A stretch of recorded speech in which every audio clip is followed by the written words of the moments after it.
The following podcast contains naughty language and ridiculous situations. Listener discretion is advised. So it's fair to say that spirited conversations have been a hallmark of the show for the last 10 years. And I will say this, last week, I was on the wrong side of one of those discussions. And I was a dick, and I died on the wrong hill. And for that, I apologize. So what we're going to do is we're going to reset the incident clock back to 0. And I have a good feeling about tonight because, after all, lightning can't strike in a barrel twice, from what I'm told. Welcome to Trick or Treat Radio.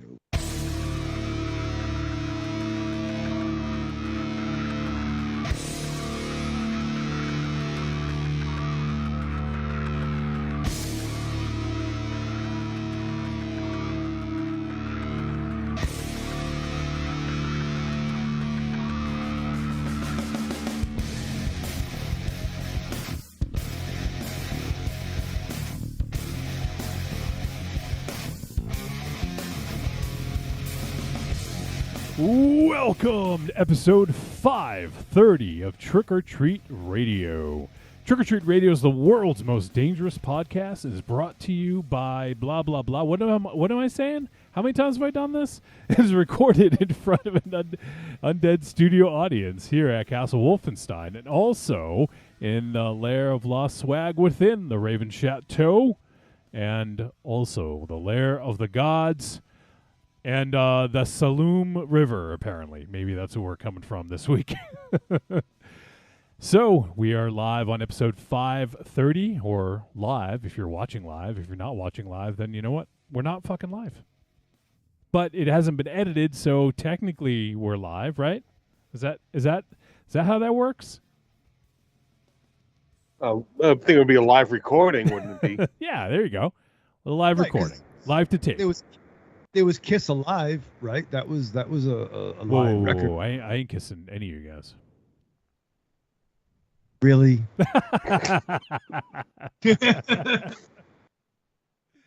And we're off. So, Raven Shadow, there's something I was going to say about the beginning, and I forgot what I was going to say now, but you are on the wrong side of an argument? Is that what you're saying? I was on the wrong side of it. I was incorrect. You should have joined the right side. I know. I panicked. Wouldn't have been a very good argument, though, I guess. Yeah, no. I died on the hill, and I just kept going. I pole vaulted over the line, and I was a douche. You're fine. I was a douche. But thank you. Love is a douche. Is that what you said? I didn't say that's a theme song right there. Love is a douche. All right, so we are live. I already did that whole thing, but you know what? We're going to be talking about a movie called Saloum, and I'm excited to see what kind of conversation comes out of this. It is a supernatural thriller from Senegal. It is directed by Jean-Luc Herbulot. God damn, I suck at French. Herbulot. Do you guys have any ideas about how to say that? Herbulot. Herbulot? Maybe that's it. We'll sound it out together. You know what? What's that? We put like a graphic up with like the bouncing ball or a bouncing beret to kind of like, you know. Well, let me find out how to say herb whatever. Let's see. Herbulot. I don't think that's right. That sounds like an alien. Yeah. Herbulot. Fuck you. Yeah. Pronounce hippo.com. Clato Barata Herbulot. That sounds like an alien that does your taxes. Yeah. The Herbulot is really good. Let's see if I can find a better one. Yeah, you do. How to pronounce it in French, I guess, right? Yeah. Let me see. English. No, I don't want English. Why are there so many English pronunciations? Here we go. Let's see. Herbulot. Herbulot. Herbulot. Herbulot. And below. Herbulot. Herbulot. Herbulot. Herbulot. Sexy. Herbulot. All right, so that's how you Herbulot. Herbulot. I'm probably going to butcher it at least 40 more times before the show is out. But there you go. That's supposedly how you say it in French. Did you know they spoke French in Senegal, Raven Shadow? Yes, You did? I do. Oh, wow. Yeah, I do. Yeah, there's a large speaking of that climate. I do have a coworker that is from around that region and is fluent in French. Do you know if that coworker speaks Wolof? I'm not sure we can ask those questions anymore. That is the native. Apparently, that's the native language of the Wolof people, and I think that is the most widely spoken language of Senegal. Didn't Andy Warhol say that everyone could speak French for 15 minutes? Yeah, I don't think he said everyone could speak French for 15 minutes. What, you take like some sort of like shot, like you take like a hit of something, and all of a sudden you can speak French, but it's limited to 15 minutes. See, make that drug. Come on now, let's make the drug where you can like. That's a good idea. Right? Yeah, like you can speak a language for like a finite amount of time, and then it wears off. Kind of like a Blue Chew. You know what I mean? Or Wait, something. a what? I don't know. I hear commercials on TV, but like, yeah, you could like take something like, oh, I'm going out to eat tonight, so I'm gonna pop the pill, when we're getting ready, and then I go to the restaurant and I can speak that, and that could be cool. Most people, I think, pop other pills when they're going out for. Yeah, and you can already speak McDonald's, so it doesn't matter. I would like a hamburger. Hamburger. Oh, did you guys ever see? Oh shit! It was Steve Martin. What movie was that? It was Was it The Jerk? No. It was one of his new ones. Fuck. It's a fucking Pink Panther. Oh, yeah. I knew that sounded familiar when you were saying that. Yeah. Let me see if it's funny because T-Dog does this impression. It's really funny. I've never seen the movie actually, but he's trying to learn how to speak another language or something like that, or get rid of his accent, and he's trying to say, "I would like to buy a hamburger." Let me see if I can find this. All right, here we go.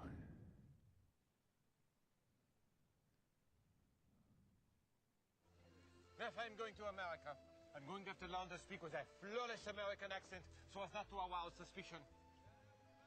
So find me the greatest accent coach in the world. I would like to buy a hamburger. I would like to buy a hamburger. I would like to buy a hamburger. I would like to buy a hamburger. No. Let's break it down. Bad guy. I would Weird. would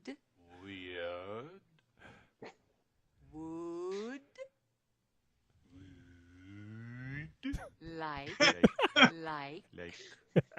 to Toi? Toi? to Toi? buy Stupid. buy B. buy B. a Two. hamburger. Hamburger.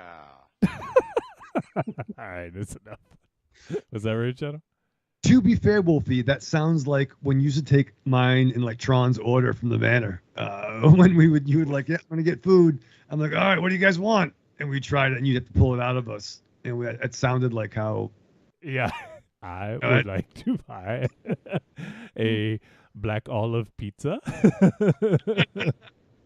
Black olive pizza. Oh man.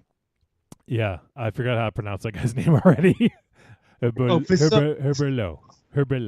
I don't know. French is just such a weird fucking accent or weird way of talking. I just can't do it. Yeah, but they kiss really good. Come on. I'm sorry. What are you, 7? Yes. They kiss really good. How like the way many? they How many kiss. French people have you kissed? I'm not sure. I'm not sure. There's probably some DNA in the back. No, I don't know. I don't know. That's a bad joke. I'm sorry. But you know what? I never watched the Pink Panther films. Because I was such a big fan of the Pink Panther cartoon that I would see it in the TV guide. Like, oh, Pink Panther's on. I'm like, oh, it's just a dude. I want the dude, actually the Pink Panther, who would sell asbestos back in the day. Okay. And those Oh, yeah, commercials- I know you're talking. I know what you're talking about. It's not asbestos. It's fiberglass Insulation, Yeah. glass. Yeah. You want some of that? You want to buy some fiberglass? Yeah. Okay. That was the brand, though, right? Pink Panther. Right? Didn't like he do the thing in the cartoon? And I don't think it was the brand. I think it was just the mascot because it was pink insulation. Yeah. Oh well, even Corny's hanging out. He says the Pink Panther remake had its moments, but it can't touch the original. Yeah, I mean, I wouldn't imagine. It's Peter Sellers, sir, right? I mean, Are you asking a question, or are you? I feel making a demonstrative statement. Well, you're the one who's never seen it, though. But it was a thing. I know it's a commercial. You know what I mean? I mean, not a commercial. I know it was a film franchise. I like Peter Sellers. He was great in fucking the Kubrick picture. Fucking the Kubrick picture. That's a Strange Love. Wow. Oh man. You know what? I haven't seen Doctor Strange in a long time.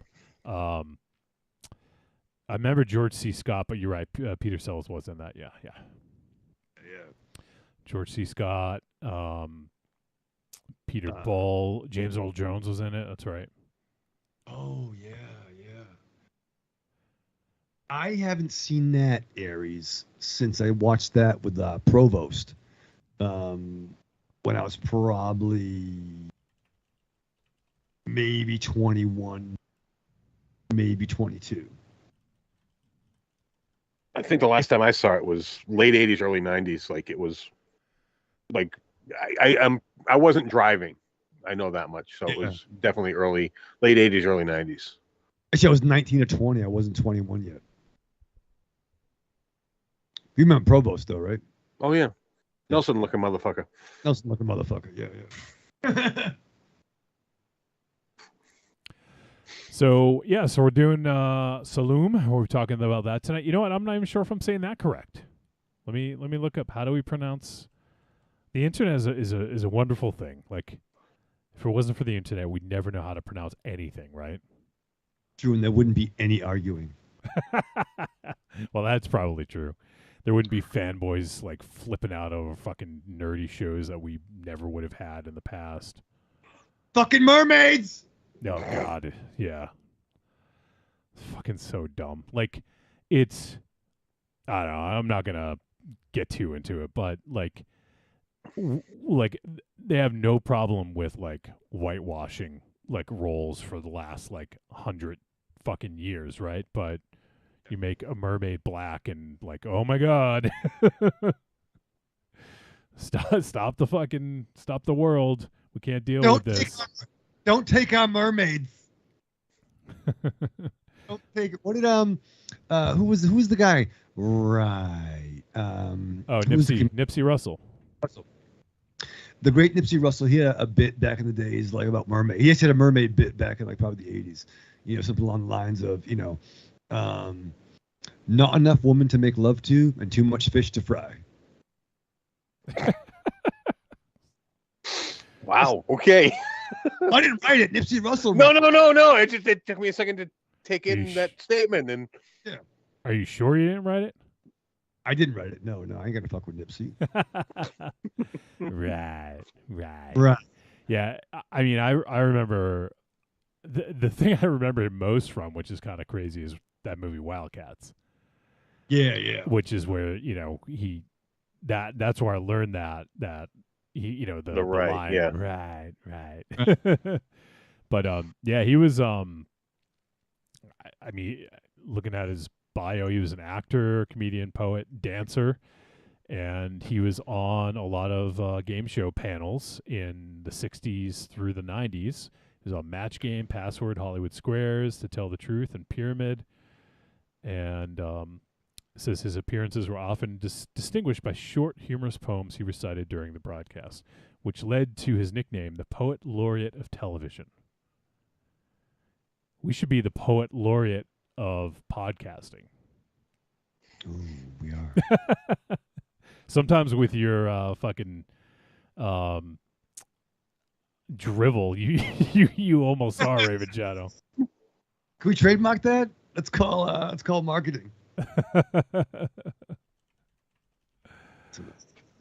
Yeah, no. I remember actually watching the original Little Mermaid, not the Disney one, but like the almost like animated style, where they didn't have clamshells over there, you know. And they just had long. Bosoms. Thank you. They just had like the long hair, over it. That was keeping it real. I don't think I've ever seen that. Yeah, it was like before that. Probably like just cartoons would be on like randomly back in the day, and it came on. I'm like, oh, there's some chicks, mermaids. I was 25. I was like probably 7. And we're like, G.I. Joe's not on for another hour. Let's watch this picture. Well, I mean, the story is old. The Little Mermaid story. Right, it's Han Christian Andersen, right? Right. And I couldn't put a date on that, but didn't he also? He also had a different leaning, so you could argue that original story was of two worlds. You couldn't have the person that you like. But yeah, once again, I don't have a dog in the fight when I'm the Little Mermaid. I don't care about seeing. I don't like crabs in general. Not a big crab guy. But yeah. Crabs are big down here in Maryland, and I don't mean the sexually transmitted ones. Yeah, that's why Johnny. You can't don't sit on the toilet seats. The turlet seats. The toilet seats.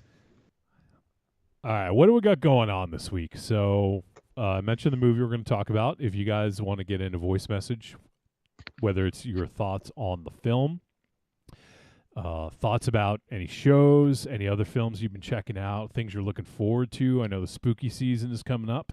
We're just about a week away from October. It is the autumn equinox, or fall, as most people say. So happy autumn, Raven Shadow and Aries. Aries has the autumn beard going already. It's like kind of year round. yeah, it just kind of happens. I shaved this morning, and poof. Does it change colors in the fall? I wish. Go back to black. People come here beard peeping with Aries. They come. You know what I did for the first time ever? I'm not synonymous with beards the way like Aries is, or even Raven Shadow. You've had a beard like pretty much as long as I've known you, like whether it's the goatee or the full beard.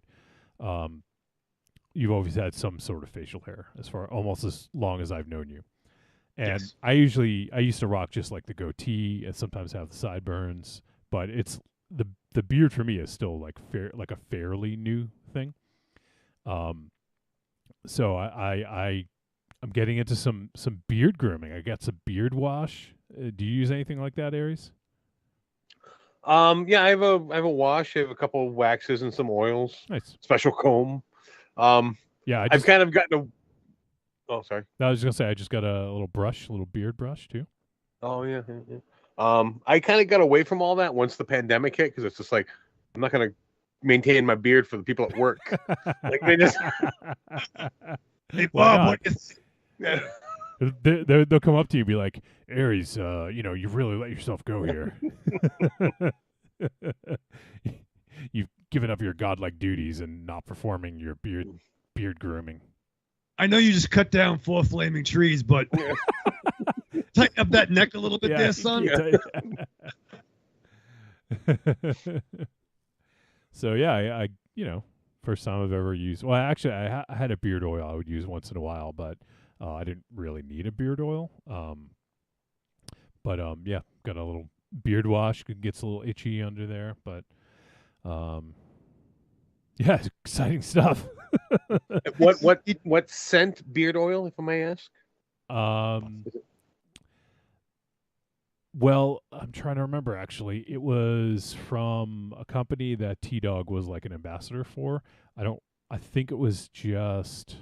It's the company's Grimfrost. I can't remember the scent though. It's like a, kind of like a woodsy kind of smell though. They all seem to be woodsy. That's why I was just curious because Yeah, I got yeah. like a cedar one. So Yeah. But I know there's beard balms, there's beard butters, there's beard oils. How about you, Yeah, Raven the Shadow? beard- No, I never used that. Actually, Tom C, when he was over a couple years ago, he gave me some. He gave me his that he didn't use. We had his big mustache, his big Raleigh fingers mustache phase. But I wanted to ask you, did you get that trimmer that you did all that market research for? I did, yeah, I did. I got a new trimmer too because my last one died. So I got not that they're sponsoring us or anything, but I got the Brio Beardscape, which had a lot of good reviews. And you can't buy it in stores. It's like, just buy it online, but it's pretty good. I can use it for my hair too. So I suppose you can use it for other parts, but whatever. I get some. Yeah, the back 40. You know what I mean? The back 40. the back 40. What the fuck are you shaving? Yeah, you know what I mean. Things. Now, you're listening to Trick or Treat Radio grooming tips. How about you, Raven Chow? You do any oils, bombs, butters, anything like that? Yeah, no, I just kind of, I just, as is. All I try natural. All natural, but I'm trying to get more of a tighter thing. I've done the big beard one, but I'm kind of doing more like the tight, kind of thing right now. Do hide and tight? Hide and tight, baby. No one likes me when I'm clean shaven. No one likes me, period. No. Who doesn't like you when you're clean shaven? No one does. Like the last time I shaved was probably, I was still living maybe 22 or 23, and I was clean shaven. Actually, we had one of the NCW shows I was clean shaven, so there is on videotape. Yeah. No, maybe actually Monster Zero's 30th birthday party. That might have been the last time. Many years ago. But yeah, they're like, oh, you shaved. Like, shit. You give a lip. There's a picture. It popped up in my Facebook feed recently, memories. I think it might have been. Was it when we play wiffle ball? Those pictures. You might have been clean shaven on that. There's one of those sort of memories came up and it had a picture of us and you were clean shaven in it. It was growing back when we got that picture with Jericho. Okay. And I think one time I tried to go for the Taker thing where I shaved the mustache and just had the goatee, but that was short lived. That's a bold look, and not everyone can pull that one off. It is very bold. And I'm not the Undertaker, sir. So yeah, at least it goes back. No, and if you are the Undertaker, nobody tells you that it looks bad. So even if it does. I was like the Undertaker before he took the Super Soldier Serum. I was like, if Undertaker got sick. Yeah. Because that was... Oh, shit. Let me check on chat. Evil Corny says, Peter Sellers is one of my all-time favorite comedic actors. He says, and then, so he was just replying to us talking and said, Lolita, and then Slim Pickens. And yes, Slim. Yes. Yep.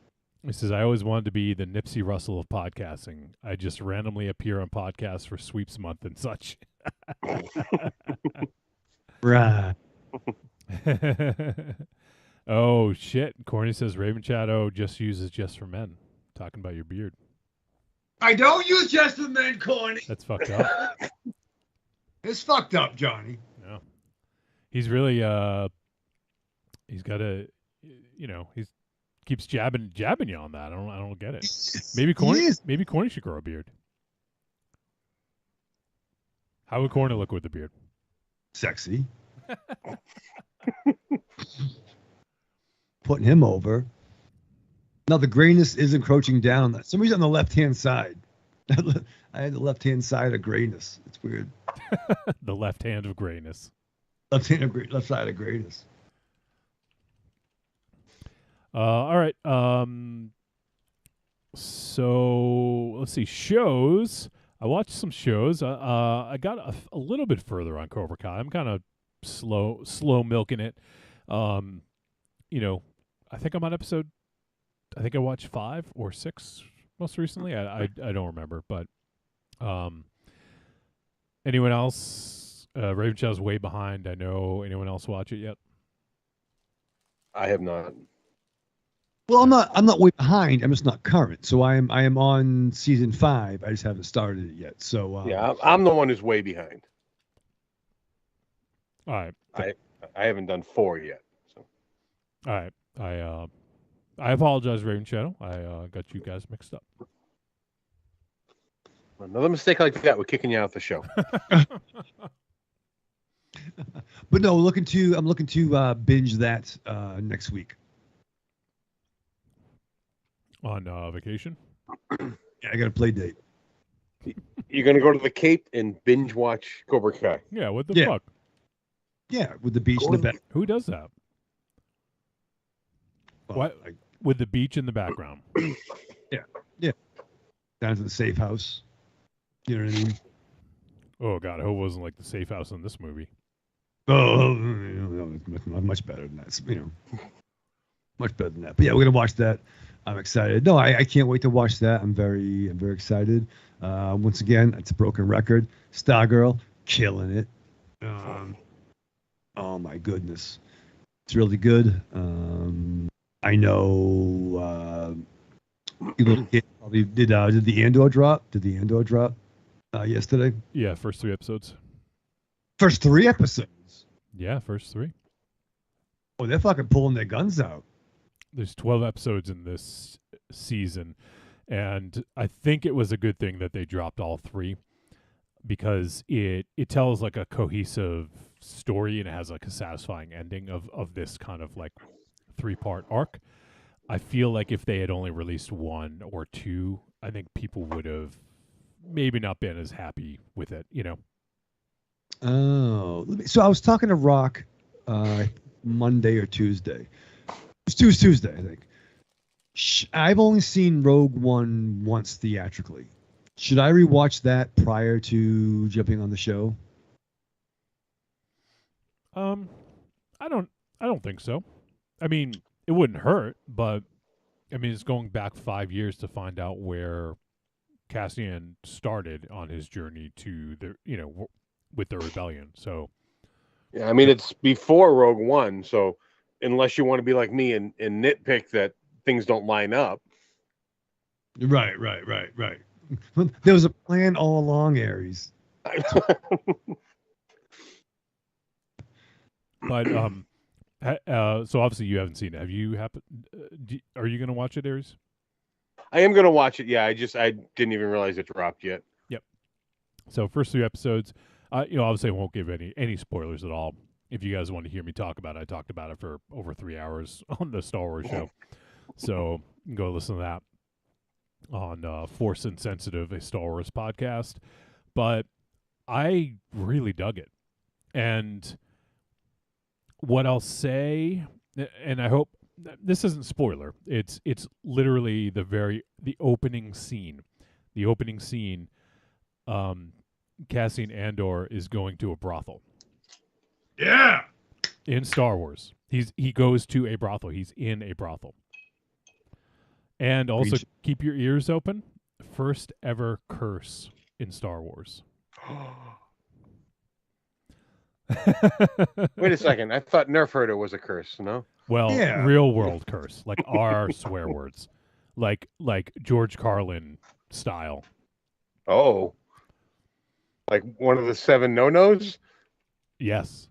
Oh. Wait, actually, do you guys know the 7 no-nos offhand? I do. Yeah. Shit, fuck, cunt, Okay. puss. Okay. You said the C word, Raven Shadow. Just Colin did. It is one of those. You said cunt? Wow. That'd be outrageous. They'd be like, shit, fuck, pussy. Wait.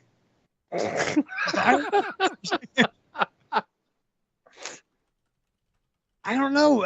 Would they really have that? I think ass would be in a galaxy far, far away. I mean, I'm not positive, but I think they've said ass in something before. That makes sense to me. I think ass is intergalactic.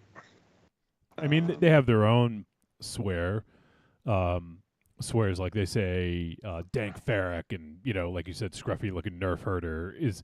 I wouldn't call it a swear, but it's not a compliment. No. Moisture boy was a slur. Yeah, but it's not a swear. Like or a curse. Evil Corny said Obi-Wan says damned in A New Hope. And back then, I think that was a little bit more, like, I think that word was maybe a little closer to a curse back then. I don't even actually, I don't know. I was barely alive in 77. So, but I mean, like, damn is kind of like Fisher Price, my first swear word, right? Like, if you're with your parents, when you start saying like damn, you're like, damn, shit, I'm not getting hit. All right. You kind of like push a little bit of boundaries.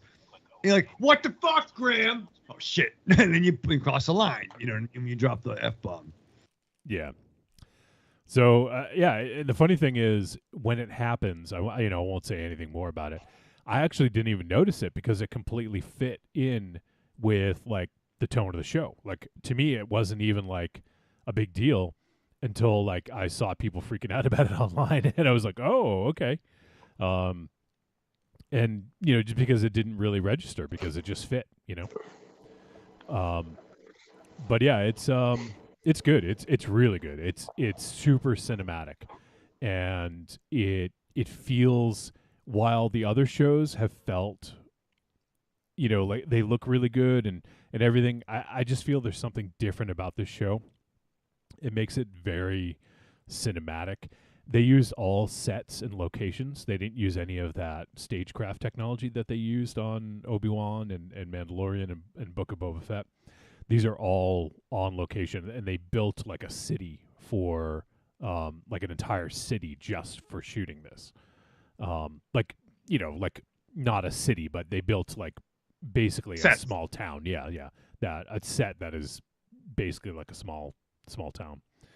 Like the old Western things they would do back in the day. But this is, obviously it's not a Western planet, but they basically built a town to film in. But it's really good. It's that's all I'll say. I don't want to say too much. I don't want to set expectations for anyone. But I was super pleased with it, and it's a very different feel from any of the other live action stuff, including the movies and the shows. And I really dig where they're going, and the score is really good. It's got a really great film score. So yeah, check it out when you get a chance. It's 12 episodes, so if you want to binge it, you can wait a little bit. So theoretically, it's not 12 episodes at once, though, right? No, they only dropped 3. And then now one a week. So theoretically, so this would be after Revenge of the Sith. This would be the next one in chronological order. No, well, you talking about movies, because this is 5 years before Obi-Wan, the Obi-Wan show. Well, I guess you're all right. Fair. So I guess in terms of everything from the right, movies to television. Yeah, so it's Revenge of the Sith, Obi-Wan Kenobi, then this, and Star Wars Rebels starts around the same time that this begins. If you want to add in the animated shows. I don't. Well, you should, because that show's awesome. I'm not gonna. You can't make me. I'm not gonna make you. You're just gonna miss out. That's all. No. I know it's good. I know people dig it. People love it. Friends of ours, and I know you like it. But I think, fuck. Yes. But what I was talking about was just pure like real people in CGI. Real people doing real things. In special effects, green screen. Yeah. So it's like, yeah. All right. So how far back is cartoons? But no, fair. I was just speaking from the most realist of the people that we have. But yeah, you're right. You're speaking for yourself. Just me. I'm not speaking for Coney. I'll tell you that much. Yeah, well, because you just said most people don't. I think a lot of the people that like Star Wars do include the animated stuff. No, I didn't say. I said that included the most people. Not most people like that, but that included the most real people. Oh, Courtney brings up a good point. I wasn't even thinking about this, but Solo happens before as well.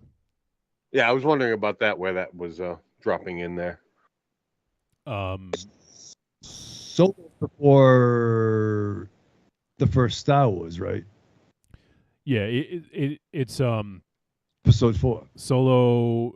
Let's see. It says it comes after. It's not. They don't give an actual year, but it says Solo must come after Revenge of the Sith, set 19 years. Luke's age in Star Wars before Battle of Yavin, because the Empire is in power and attacking worlds in its post-prequel way. So it's between Revenge of the Sith and Rogue One, but it's probably closer to Revenge of the Sith.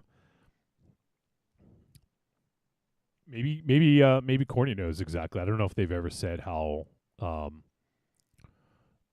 where it exactly takes place. I forget. I'm sure we talked about it on the fucking 7-hour podcast we did about it.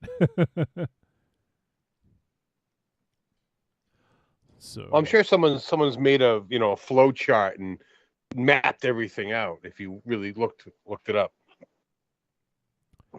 Oh, it says so Han Solo was born approximately 29 BBY. Do you know what BBY is, Raven Channel? Fuck. What is that? That's the droid before BB-8. Oh, is it before the Battle of Yavin? Yes. Look at you. Dude. So it's just what they use for timeline, to sort of explain when things happen, because Battle of Yavin was basically the first Star Wars. So we go kind of back in time from that and forward in time from that. So, So what was that number again? BBY. So Han Solo was born around 29 BBY. So he was 29 years old when Star Wars: A New Hope happened. But Harrison Ford was like 34, right? Well, Right, yeah. But Han Solo yeah. was 29. You do realize Ralph Macchio was not in high school when The Karate Kid was filmed. Actors can be older than their characters. You're gonna blow his mind. You better stop. I thought he was just slow. He just stayed back a lot.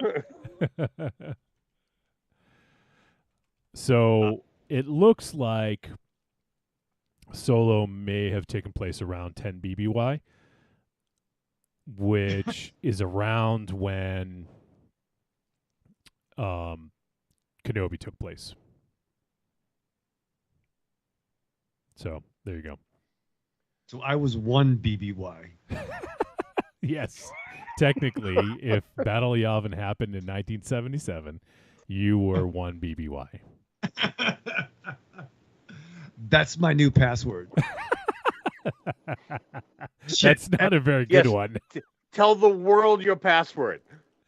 1 BBY. What about the ones that require at least 8 digits and like a special character, a number? How would you do that? Exclamation point. Explanation point. Metal symbol. You know what I mean? You do Wait, with the did metal. you say exclamation point or explanation point? Which one? I'm trying to make an exclamation point. It's my explanation point. It's the point I'm trying to make, so I explain things. All right, and I gotta ask, where is the metal symbol on the keyboard? Well, you've seen that. Like, we have a friend that you can make like a thing. I don't know how to do it. I haven't seen that. That's why I was asking. Wolfie, you know what I'm talking about, right? You can do like the emoji, yeah, but you can't use that in a password. It's stupid. Because it's not on the keyboard. I don't know. No. I think you can do like a. Oh wait, I got you. You're talking about the backslash the slash M and then the other slash. Yeah. Holy crap! You're talking the old school emojis. Yeah. Yeah, Let's yeah. have another name. What are those called? Remember how you used to write boobs on a pager or in a flip it Wait, upside down? that's your password, isn't it? It is now. I got to change it tomorrow. Don't listen, corny. I want to do the exclamation point. No, Raven Shadows is boobs, boobs, boobs. There, I got 15 characters. Exclamation point. Don't tell me what my password is. What else? So yeah, Andor is cool. Looking forward to more. Trying to think if I watched anything else. Did you guys check out anything?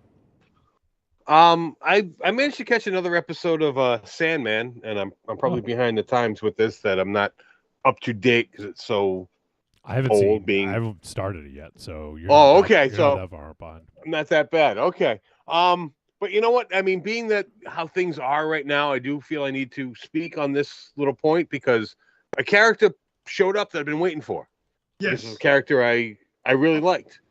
And for a very brief moment of time, when this character appeared, I was slightly disappointed because this character is photo negative of how it appeared in the comic books.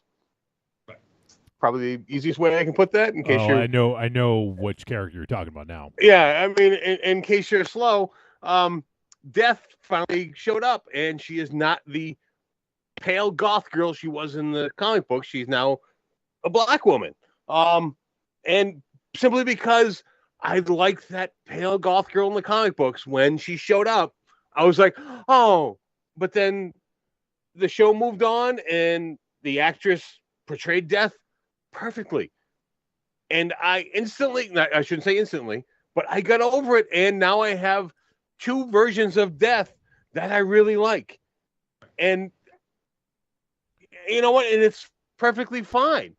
And I can admit that for a moment I was disappointed because it's not the Death I knew, I grew up with. Yep. But I can accept it because she did a good job. If she didn't do a good job, I probably would have continued to hate her, not because she's a black woman, because she did bad. But it is so easy just to accept an actress or an actor for their performance rather than the color of their skin. And you can like the old version and the new version. It is so easy. You know what? Now, in my deepest fantasies, I can have a threesome with Death because now I have two different versions of her. Dude, yeah. I will make anything creepy. That's what I do. I picture it's after you cut down a flaming tree for you get and maybe the next one's gonna fall on you, but then both deaths show up. And it seems like, all right, before I go, come on. Did you just cut down a burning tree? But I gotta say, they nailed Death's look. Like when she walked up, there was no doubt in my mind that that's who was walking up. Like costume wise, it was her. And that's huge. I mean, to be fair, I'm pale. Death was white, like white. Yeah, because she was a goth girl. That's opaque. And definitely, I mean, I want a character to look like they look in the original version. So if you got red hair in the comic or book, you should have red hair in the whatever. If you got long hair, if you got this or that or a goatee, I'd want that. What about mermaids, though? We just talked about that. But however, once again, it's all different. It was Black Vulcans, whatever the fuck. Actually, it was Black Vulcan, and we've had Black Vulcans, some Super Friends. But even I never got the friendship between Pete Ross and Clark Kent in the old school Silver Age Superboy books. I thought he was a jock. He was a douche. I never liked Pete Ross. Now, the character played by Sam Jones III in Smallville, who was a black character, killed that role.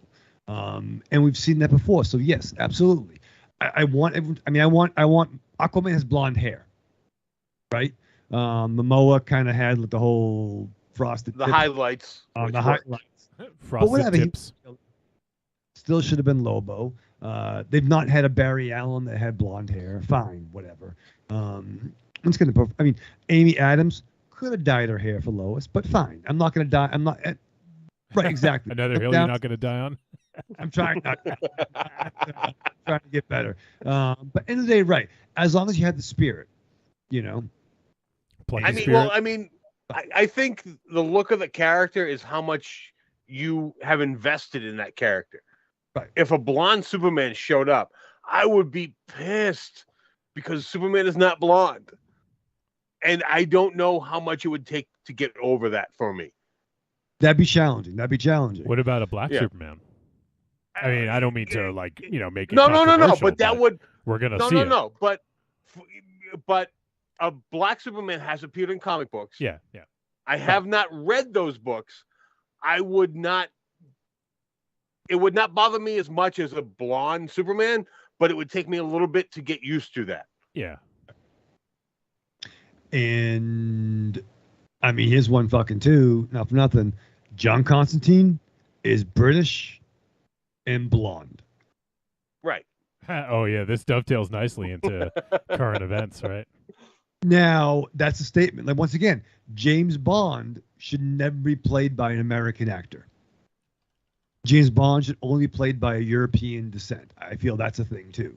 I think they've actually said that they don't want to do American. They want to stay the English, Scottish. You know, the Yeah. I can't think of the Great Britain. Great Britain. Or UK. I don't know which is bigger. One of those two is bigger. UK. But UK. Linus. Okay. Same reason why that was a selling point. They had to cast an American as Captain America. That was one of their big points in casting. But yes, so yes, I know there's been talk of multiple different Constantines. I said it before. I said it when the first picture came out. John is European, and he's blonde. Well, here's one thing to kind of counter that. Like, they didn't hire an Asgardian to play Thor. So those aren't real things. I mean, we're gonna talk about this picture too. Like, you know, oh, there's so much alien CGI. Well, we don't have real aliens. We can't get practical aliens to fucking. There's no alien wranglers to do that scene. I think it's important. And actually, too, just think back to the Aquaman thing. Blonde hair is really important because in Atlantean culture, blonde hair is considered the sign of the devil. It's like kind of like being left-handed. Yeah. So blonde is very important to him, and that's John's thing. He smokes. He's European, and he's blonde. And he smokes silk cuts. Yeah. Has to smoke silk cuts. So that dovetails nicely into, apparently, word is there's going to be a Constantine sequel with Keanu Reeves reprising his role as John Constantine once again. Raven Chow didn't like this news, or you were conflicted. I love Keanu. I know, yeah. Especially even more on the back half of his career. Kind of DiCaprio. I'm a huge DiCaprio fan post Catch Me If You Can and Gangs of New York, rather. And I love Keanu. I love that he's just keeping his hair shoulder length, neck length, and keep growing the beard, whatever the fuck. I did watch the DVD. I had to watch it, same way I watched The Preacher first season. And I mean, people love. They're a huge fan base with that first Constantine movie that aren't aware of the character. And I'm glad they enjoy that. I know people are really excited. I know Marion's really excited for it. It's just not. I did not enjoy it. John never wears black, for once. Doesn't have black hair. He's not American. I think being European is very important to the John character. I didn't like Shia LaBeouf's teenage take on Chaz, which is kind of Constantine's boy Friday, like his muscle. Change that dynamic. Once again, maybe it's not for me. I'm glad if you like it, I'm glad you do. Read the books by Garth Ennis. Neil Gaiman, Jamie Delano, just saying. And at the end of the film, spoiler alert, he doesn't fucking chew gum in the comic, okay? He's Okay, got- well, in the movie, does he smoke? yeah. Is that the They loosely adapted it on Dangerous Habits, Yeah, which yeah. was the Fucking first awesome. Garth, the first Garth Ennis storyline, where he did the whole thing like, oh, and John finds out he gets lung cancer, and he tries to go to all the supernatural machinations and demons and angels and witches can't fix him because he has cancer, but in the final denouement, he has his plan. And once again, I highly recommend that book if you read it. Wasn't Peter Stormare Satan in that, or the devil? I think Music's Bush was somebody. It was Bush. He dated not the bad presidents, but the singer of Bush? Is that what you're trying to say? yeah, he dated Gwen Stefani. Okay. John Bush, no, it's Anthrax. John Bush. Oh, God, Jesus Christ. No, I forgot his name, but Gavin something. DeGraw. Gavin Bush. Is it DeGraw? No. Am I confusing people? I must be confusing people. Gavin Gloss. Gavin Rossdale. Rossdale. You had to look it up. DeGraw. Who the fuck is Gavin DeGraw? I don't know. That's your new when you go to a hotel. That's your name Holy now. crap! Yeah, 90s are so fucking far away. What's your name, sir? Gavin DeGraw. Thank you. Gavin DeGraw. 90s alternative country star.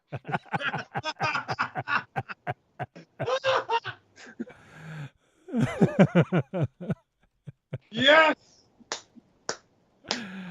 Oh shit. Hi, nice to meet you. I'm 90s alternative country star Gavin DeGraw. You heard the 90s alternative country star, Gavin DeGraw, coming at you.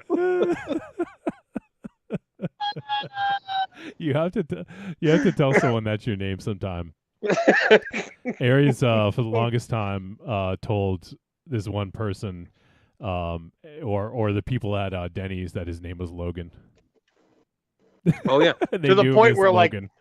like 10 years later, like on the street, hey Logan, and be like, Yeah. holy fuck, what the fuck is going on here? But that was before everybody named their kid Logan and Brady after fucking Hugh Jackman, fucking Tom Brady too. Like it wasn't, they literally thought that was his name. Was it Gavin McGrovdale? What's his name? Text me. Gavin Rossdale. No, fuck him. I want the Gavin 90s. DeGraw. Yeah, it's my pen. Oh, I get the pen. Ollie, get the pen. Yeah. And tonight on the show, we have 90s alternative country star Gavin DeGraw on WTTR. We need to write a song by Kevin DeGraw now. How would that go? Well, because I guess we're doing 90s alternative. Like, what was that? Like, kind of like, I'm trying to think, what did Bush sing about? Like, Glycerin was like one of their big songs, right? But country music typically, like, is kind of like, love Red songs Solo about. Cup. Well, it'll be a love song about cutting down a burning tree. Is there a song called Listerine? Like glycerine, but glycerine? Listerine? Listerine. Listerine. It'll cure, it'll clean your pipes and clean your teeth. Listerine. Did you really think that song was called Listerine? Is that why you're I bought a lot of fucking Listerine.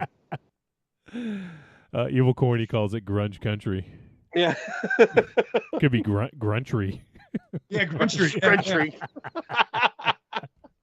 That's the name of his band. Gavin DeGraw fronts Guntry. Yeah. Southern Gruntry. Gruntry. That'd be killer. What's No, it, it'd have to be gruntree, like burning tree. Gruntree. Yeah. And he Oh, he has cedar beard oil as well. That dude was killer, man. Oh shit. Let's see. Marion says yes. Peter Stormare was Lucifer. I do love Peter Stormare. I thought he was really good in that role. I haven't seen Constantine since like 2008 or something, maybe even earlier, maybe 2006. I was at the Manor, I think. I rented it and was masochistic. Now, it'd be cool if, like, he did dye his hair blonde. I'd love for him to get a mulligan. Like, a mulligan or a mullet? Oh, mulligan, slow it down. Like Ryan Reynolds got to do a do-over with Deadpool. I still think I'd love to see Ryan Reynolds get a Dupool. You should get a Dupool. A do-over as and the drummer of 90s alternative country band. On drums, Dupool. Dupool. He's sitting on. I don't want to talk about it, but yeah, that would be good. I'd love to see Ryan Reynolds get a do-over as Hal. Now, if Keanu could just dye your hair blonde, dude, you could totally have black beard and just. Yeah, and be like, that's not gonna happen. I'm a governor. Like didn't he have any accent in the Dracula? And it was awful. Hello, awful. Hello. Rewatch that. Hello, governor. Awful. I'm John Constantine. Hello. Like that? Oi. Yeah. Oi, I'm John Constantine. Hello. Look. I would like to buy a hamburger. I would like to buy fish and chops. Fish and chops? Fish and chops. Bangers and mash. I don't do Studio. Wait, I don't know. if it's fish and chops, it can't be bangers and mash. It's got to be something bangers and mush. Linus, what do you guys eat over there? I don't know what you guys have. He's vegan. He eats vegan bangers and mush. Yeah, but he walks by the store. I think that would be the vegan version of bangers and mash. Yeah. Mush. Bangers and mush. That could be who's the guy? Who's our friend? Gavin DeGraw. Yeah, that's a European live album. Bangers and Mush. It's funny. T-Dog can kind of hear me from the other room, and she says, "Are you talking about Gavin DeGraw and calling him Gavin McGraw?" Is that actually? I think that is actually a singer. So Gavin DeGraw. Yeah, so Gavin DeGraw is an actual country singer. Oh, is he really? Yeah. Oh, is he? Okay. That's funny. We like a lot of different things. Country music is not in our fucking wheelhouse. Yeah. We're doing Well, no. Let's be. I mean, at least for me, there's a point where probably 1985. I like country. Oh wait. There is someone named Gavin DeGraw though, but I don't know if he is the country dude. Tim McGraw is the country dude. Yeah, Tim McGraw. So the 90s Who the alternative. fuck is I'm Gavin so confused. There's just I need a diagram. Yeah. What kind of music is he? He's a singer-songwriter. Oh, he's the pop country. Like looking at he's that, pop, like seeing that, he's like blue-eyed soul, pop rock is his genre apparently. blue-eyed soul. I don't is a know. genre I didn't of make music. it up. I didn't make it up. There was just so much wrong with that statement. Like, It's so funny that was actually someone like a musician's name though. We were bussing on him. How would you describe your music? Oh, it's a little alternative blue-eyed soul. Is what I'm. Wait, would that be like soul music with like a little bit of Sinatra? Like, is that? It sounds really Caucasian. It does. Let me look up Blue Eyed Soul. I gotta find this shit out. What is this? oh, That's Anthony Michael Hall singing in the Weird Science in the bar.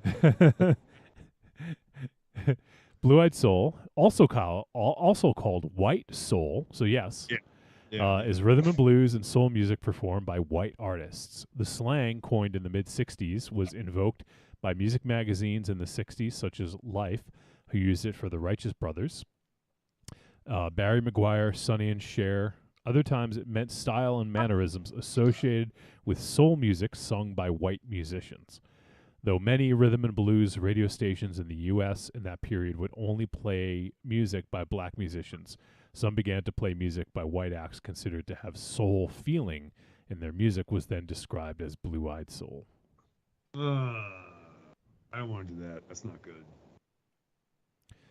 Well, I mean, it's apparently it's a genre. I mean, Yeah. but yeah, I mean, I don't know why if you're looking for soul music, what if that would be your go-to? I don't know. Speaking We have of, go ahead. What? We have all these options, but here's the blue-eyed version. Yeah. Speaking of, it's funny. Like, I don't know if I mentioned this last week. I know King's X came up last week because we were talking about Dogman. But anyways, they had was it because I mentioned they had a new album? Is that?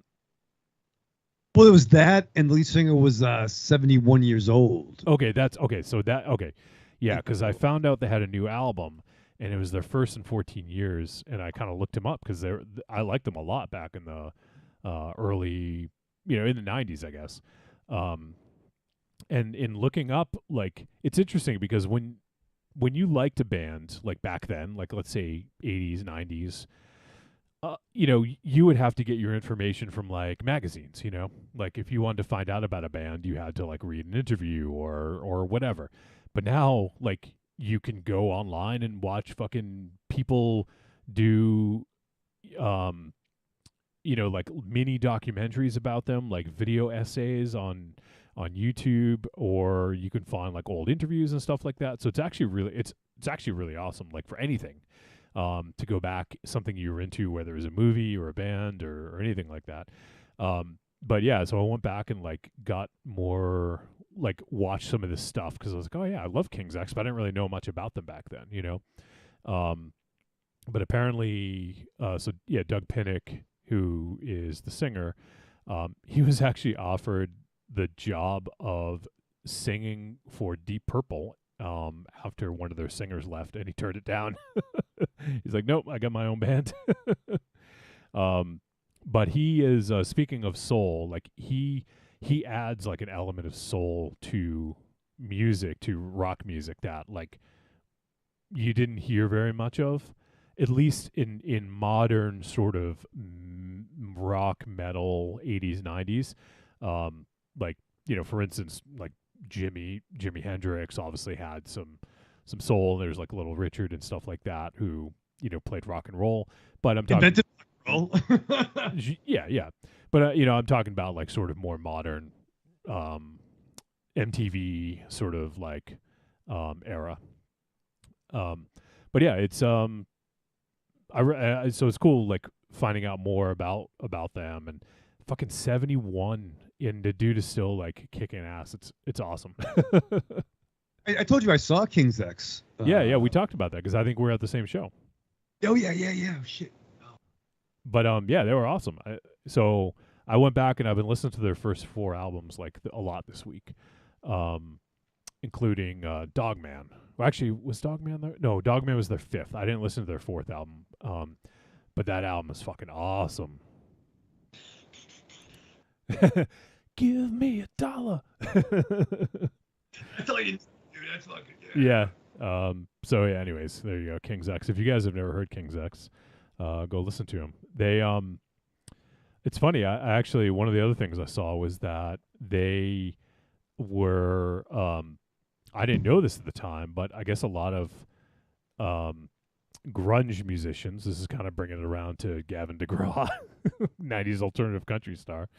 A lot of grunge bands actually cited King's X as a big influence because they did like drop D tuning, and they used certain amps and stuff like that sort of inspired the grunge movement. But there was a lot of other bands like the Melvins and other bands like that inspired that movement. But apparently a lot of other of the Seattle bands anyways were huge King's X fans. So I mean, I can definitely hear that. Yeah. In the music. Yeah, it's the really like the guitar tone and some of the song structure and stuff like that. But All right. Well, we've been babbling on for a very long time, for over an hour now. So I think it's probably time to kind of wrap this whole thing up. Let's see. All right, we'll do all the ways you can support us. So if you guys do want to support the show, you like what you hear, you like us, you want to keep it going, we would appreciate if you guys started supporting us on Patreon, patreon.com/trickortreatradio. Go there. We have Patreon exclusive episodes. We drop every month. And we also have some other semi-regular events. I want to try to get another event planned, so I might talk to you guys after the show to figure that out and see what we can get going. But yeah, if you guys want to help support, we would appreciate it. You can join for as little as $2 a month and get access to our Discord. And anyone can join the Discord, but if you are a supporter, you get access to all the channels, the entirety of it. So consider supporting us, and there's a whole bunch of different tiers on there. You can give it a look and see what floats your boat, and then support us in that tier, and you'll get some stuff. So check it out, patreon.com/trickortreatradio. I think I actually made a URL forwarding thing. Let me just see if I can remember what that is. Yeah, patreon.trickortreatradio.com. There you go. It's a little easier. So if you want, you can just go to patreon.trickortreatradio.com, and then it'll just forward you right to the Patreon page. All right, so in addition to that, there's a couple other ways you can help support. You can go to trickortreatradio.com, scroll down, look for the Amazon logo. You click on it, and it's going to bring you to Amazon. It's going to input our affiliate link. Everything you purchase in that session is going to get attributed to us. We get a tiny cut, like maybe 50 cents here, 10 cents there. Give me $1, give me 50 cents, you know? It all matters in the end. And it doesn't cost them any extra, Raven Shadow. But it's on the way to help Aries find a smile. What, through the beard? Yeah, it's somewhere in there, I think, right? Aries Yeah, lost, there's lips in here somewhere. Yeah. If only Shawn Michaels had a beard when he lost his smile, he would have been able to find a little easier just by shaving. Yeah. Evil Corny says, I vaguely remember King's X, and we'll check them out. Yeah, definitely check it out, Corny. I would say Dogman is a good track to start with if you want just a single track. But otherwise, Over My Head is one of my favorite tracks off of Gretchen Goes to Nebraska, their second album, which is hailed as one of the great rock albums of the 80s. So you can also give that a look. They have a lot of music videos that they used to play on MTV, so you can check those out. All right. The final way you can support us is also on trickortreatradio.com. Just scroll down, look for the store, click that, and it's going to bring you to our digital store, and you can buy the greatest hits of Trick or Treat Radio volumes 1 through 3. And they're only $3 a pop. You get about 90 minutes of greatest hits of our first 6 or 7 years, and there's a lot of good stuff on there. So we've been doing the show for over 10 years. We don't expect you guys to go back and listen to every single minute, second. But if you want some of the highlights, you can go ahead and do that, and you'll get a bunch of highlights, low lights, mid lights, some of the stuff in between, Raven Shadow. Maybe some interviews, maybe some arguments, maybe some songs. Yeah, they're definitely going to get those. Yeah. All right.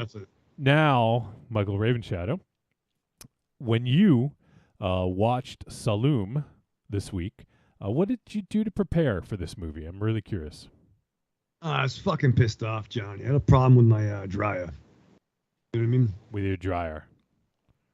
Yeah, my dryer stopped working, so I'm like, oh, fucking no. You know, it's not.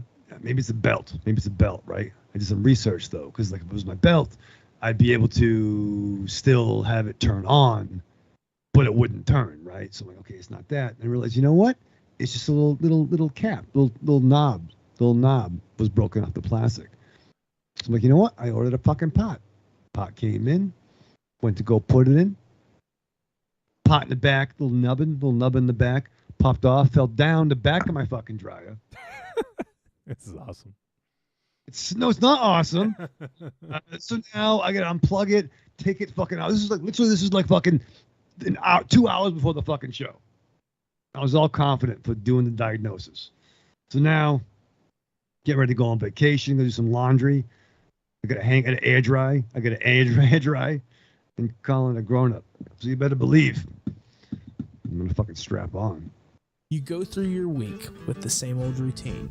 What you really want is some blood and thunder in your life. Well, friend, you found it. The Cromcast is an adventurous journey through the history of two-fisted pulp stories. With your hosts, John, Josh, and Luke. We have action, horror, and adventure, all through the lens of pulp luminary Robert E. Howard.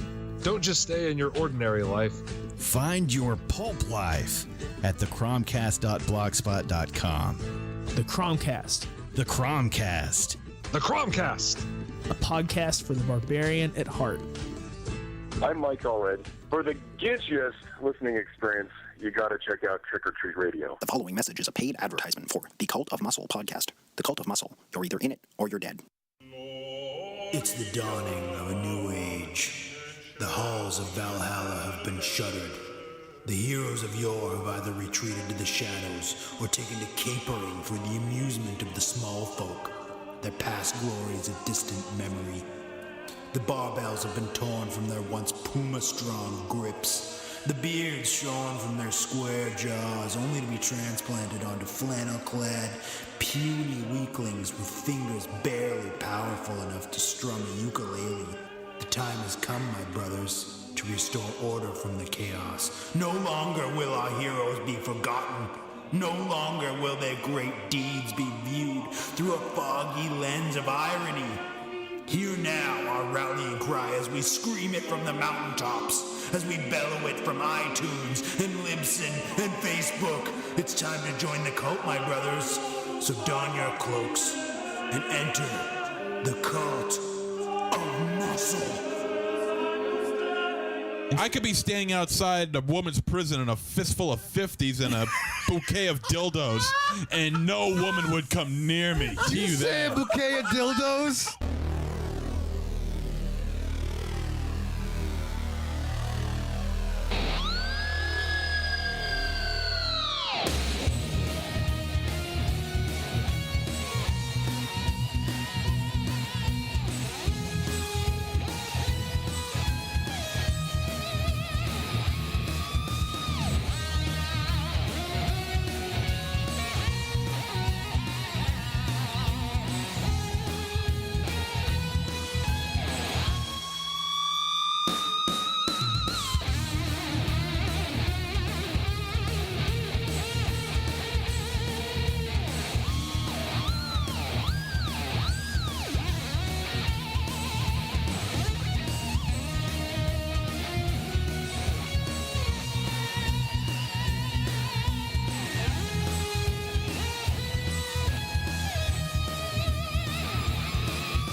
Back on Trick or Treat Radio, and we are going to talk about a movie, and our movie this week is Doctor Strangelove. Oh, wrong page.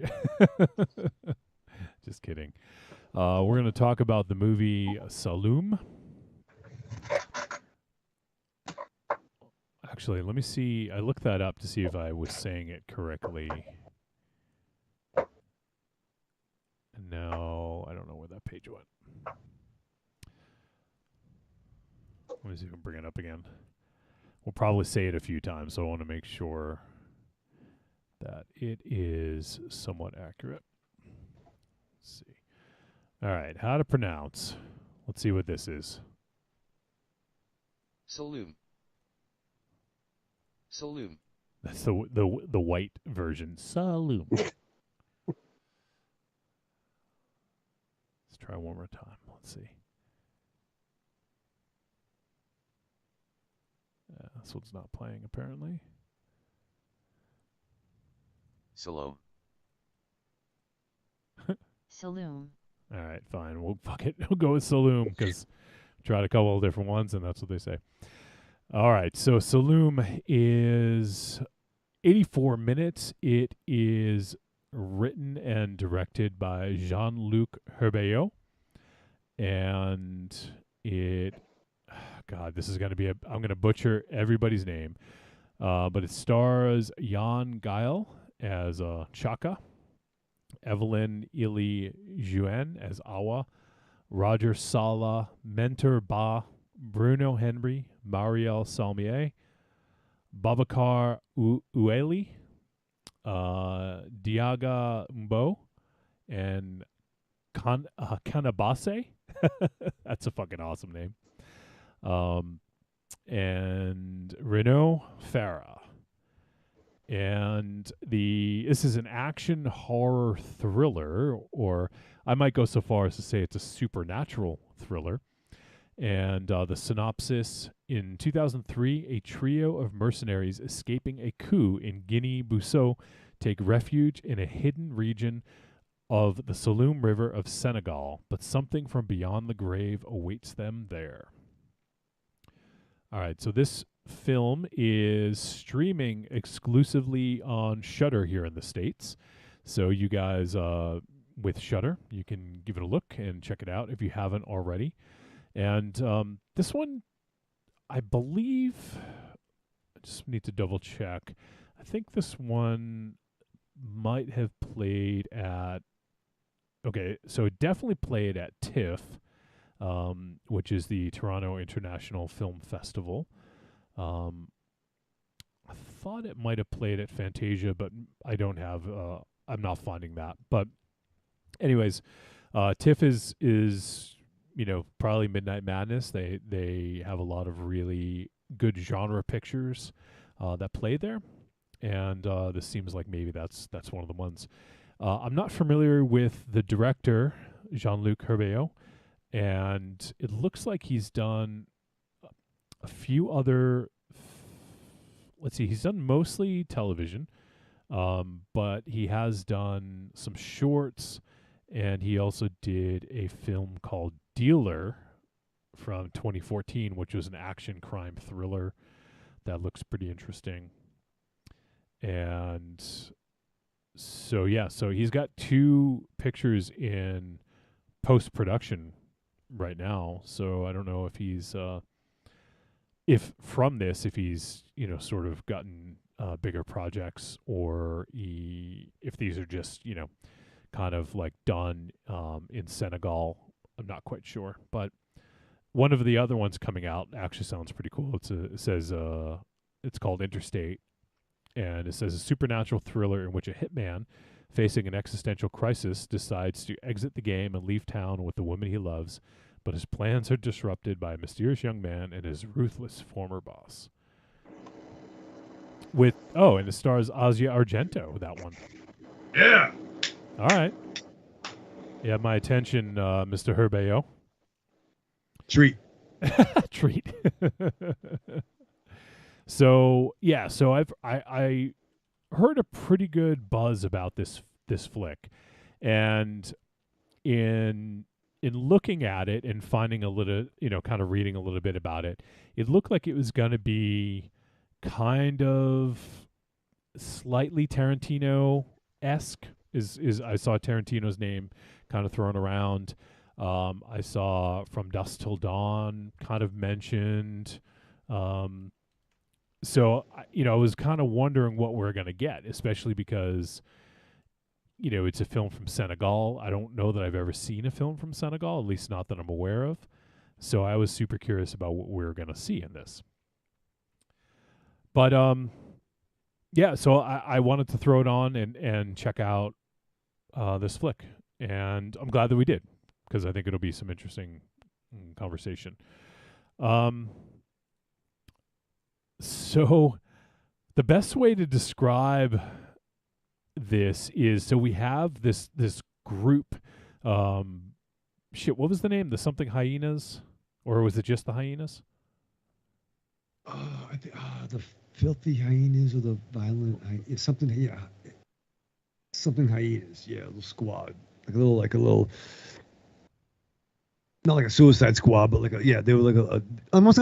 I saw it like more like the A Team, like the Senegal A Team. Yeah, yeah. I mean, that's yeah. Because it was definitely a B.A. Baracus looking dude. The mohawk, is that the giveaway for you? Yeah, and for me, like, I didn't know anything about this picture but the name, and then press played. Mm-hmm. You know, and I thought this picture looked fucking great from the characters. Like we talked a lot about how a character should look in a cinematic, or television and whatnot. This gave me a feel like if these were characters in a story, this is how they looked in the book. They had the great, some great distinct looks, the costuming, the sets. Everybody looked fucking great. Yeah. Let me just cut in real quick because I found. So it says, I found a little kind of write-up. It says the film revolves around Bangui hyenas, an elite trio of mercenaries that extract a drug dealer and his bricks of gold amidst Guinea-Bissau's coup d'etat of 2003. Okay. So they are sort of like, like a band of mercenaries, a trio of mercenaries. So A-Team is probably pretty apt, and they're kind of referred to as heroes, but they're also wanted, so it feels like there's a little bit of a reputation about these guys that people know about, whether it's good, bad, you kind of get a little bit of both in this, which I think is cool because it gives you that sort of, their sort of backstory without giving you a side, like without making you pick a side about them, because some people kind of view them as villains and some people might view them as heroes. So I thought that was kind of cool that it was a bit ambiguous. Especially in that part of the world too, where it's not a really fucking great place. You're dealing with like fucking your blood diamond shit. There's a lot of corruption. It's a bad part of the world. Yeah. So yeah, I mean that's where we kind of start out is in 2003 during this coup d'etat, and they get out of there and they escape on a plane with the drug dealer and they with the gold, and so they bury. Well, actually, no. This is they take off in a plane and then they have to land the plane because they're running out of gas, and so they put the plane down and then they bury the gold, and keep the they had like the coordinates so they could find it again, and they were gonna walk. I don't remember, like 8 hours or something like that, to this little village, and they're gonna stay there for 3 days, get some gasoline, resin, and some relaxation. Yes, Raven Shadow. One thing, they barely escape, but they get the other militia or the troops. They shoot them down. Oh, right.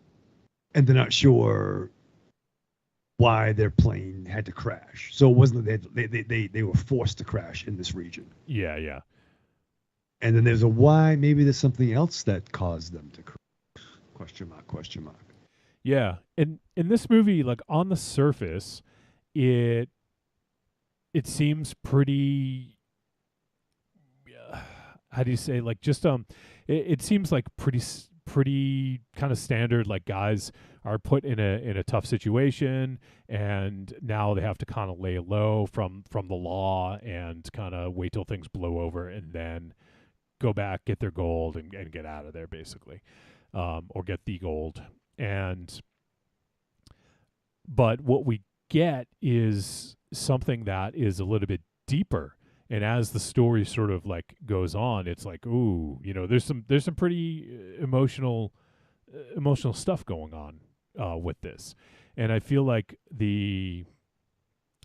sort of like the beginning of the film, they talk about how revenge is like a river.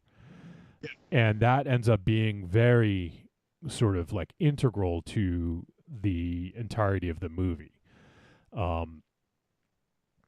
Which I thought was a really interesting sort of analogy of how they talk about that. And it's kind of a theme that runs through the movie. And then when it sort of like ties in even deeper, it's like, oh, I didn't really even know that they were going to go in that direction. I don't want to say too much because potential spoiler stuff towards the end. I don't want to talk too much about the sort of like, I guess, revenge angle. But yeah, there's a kind of a cool twist in this, and then there's like another twist. There's like an emotional twist, and then there's like a sort of like horror twist that we get in it. But I mean, as you were kind of saying, Raven Shadow, I just really dug these. I dug this group. I dug these characters. They looked awesome. They looked unique. Especially liked. Let me try to. I forget the characters. Minuit with the dreads. With the dreads, yeah, like such a cool, unique look. And then the other guy with the mohawk had a cool look. I just think the whole, like, they were just a badass looking group. Like, that's all there was to it. Almost like opening scene of Predator. Yeah. That's not a bad. Yeah. Where you're like, I don't know what's going on here, but these guys make me happy. Like I am buying what they're selling because these are fucking badass dudes, and I love everything about this clique, this group. Totally on board. Yeah. How about yours? I know sometimes when you're quiet, I don't know if you're just waiting, if you have something to add, or if you don't, that's fine. But I mean, I've never been shy about saying I don't care for subtitle movies, and this is a subtitle movie, and this movie does move very rapidly, and the subtitles move very quickly, and I did find myself losing what was going on because of that fact. You guys are talking about stuff that I don't know what you're talking about, and I watched this movie. Like, you're talking about twists, and I'm like, I don't remember a twist.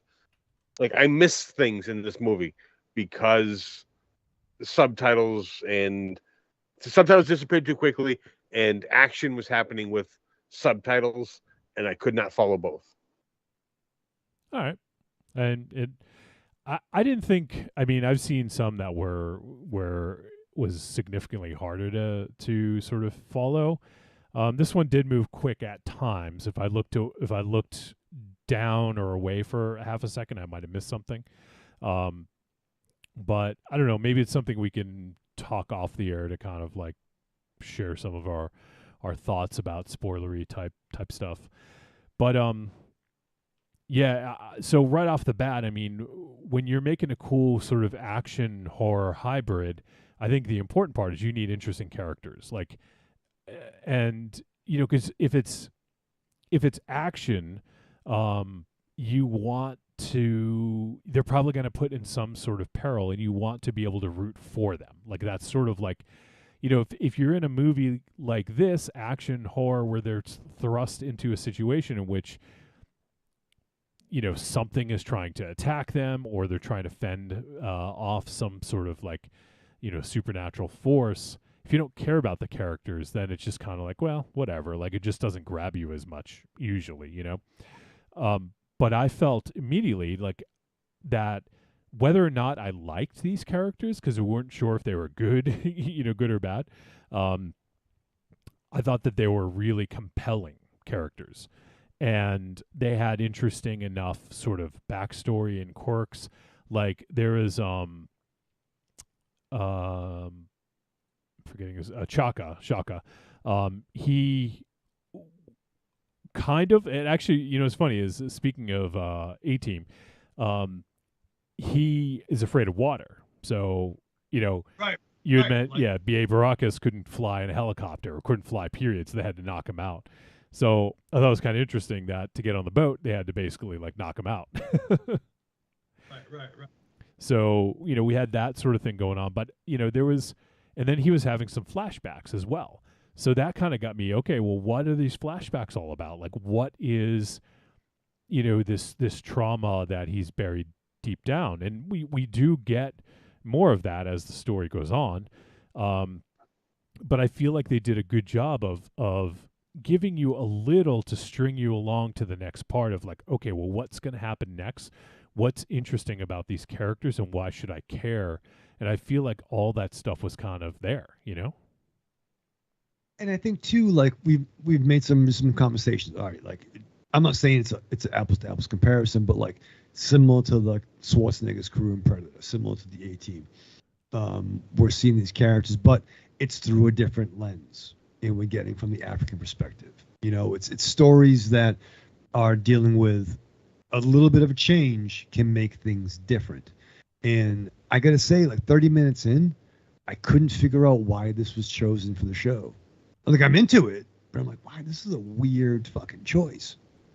But yeah, I'm like, why? Like I would watch this, but I was along for the ride, and yeah, great. I love.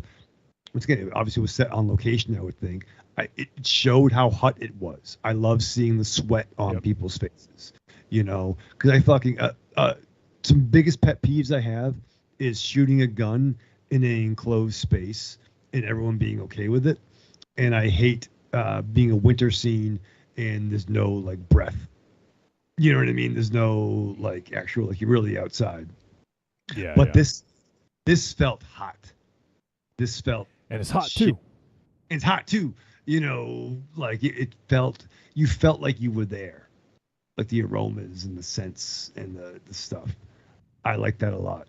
And as the character, almost like maybe even a little bit of a.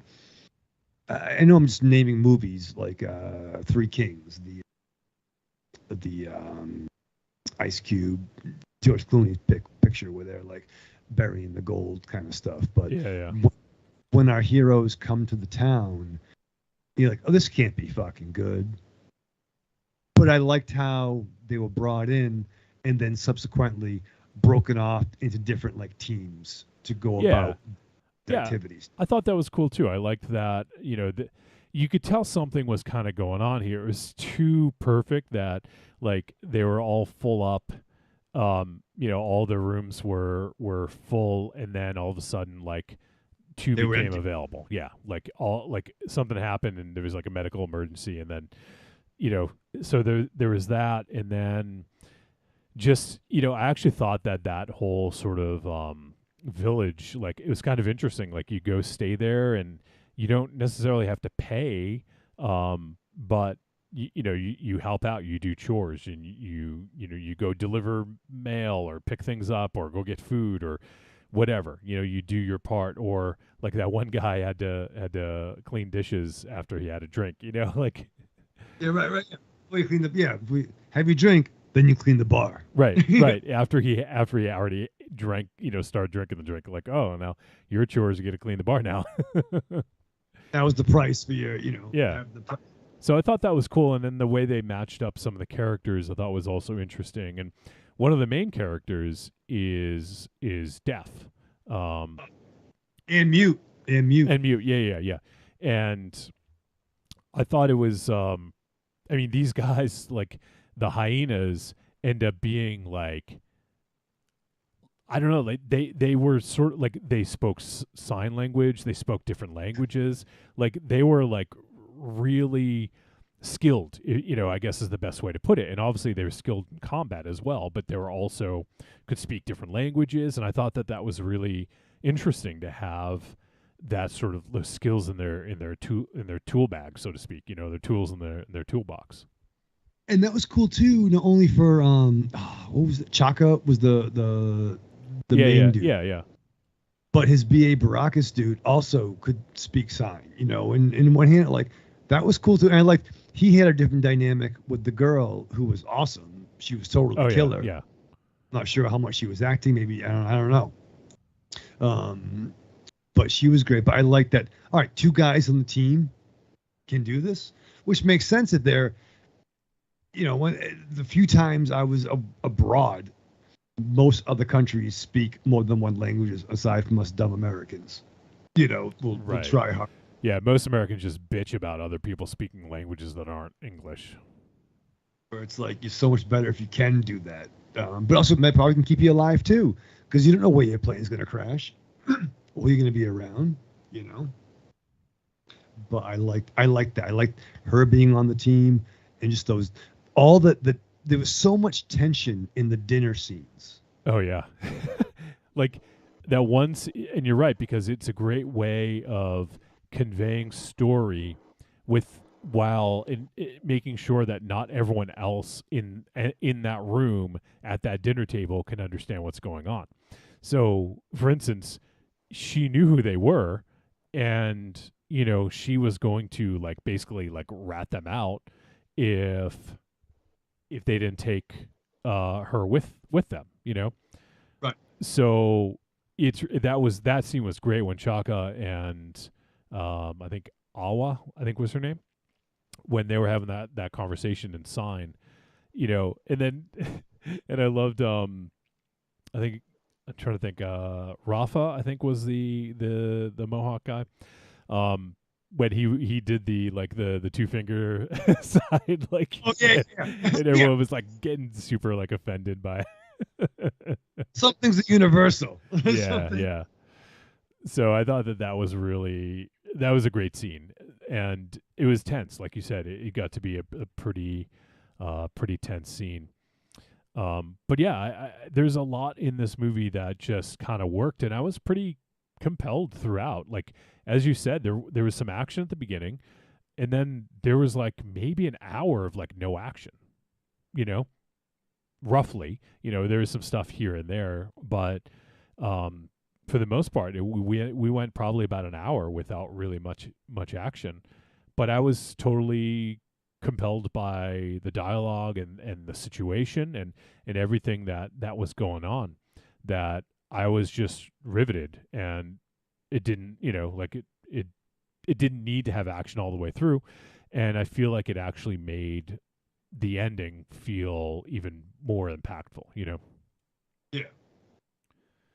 So yeah, I think there's a lot of good going on in this. I think it's it had a cool feel to it. It felt like, I don't know, I don't want to keep comparing this director to others, because I feel like he's got his own voice, and I don't want to just compare him to others. But when we first found out about Robert Rodriguez and Quentin Tarantino, and that sort of age of directors who grew up with the same stuff that we grew up with, or maybe slightly older than us, but a lot of the same references, and where you can understand where they're coming from, and maybe they have a love of an older generation that we may not be as familiar with, but implementing that and bringing that in makes it feel really fresh, And that's fair.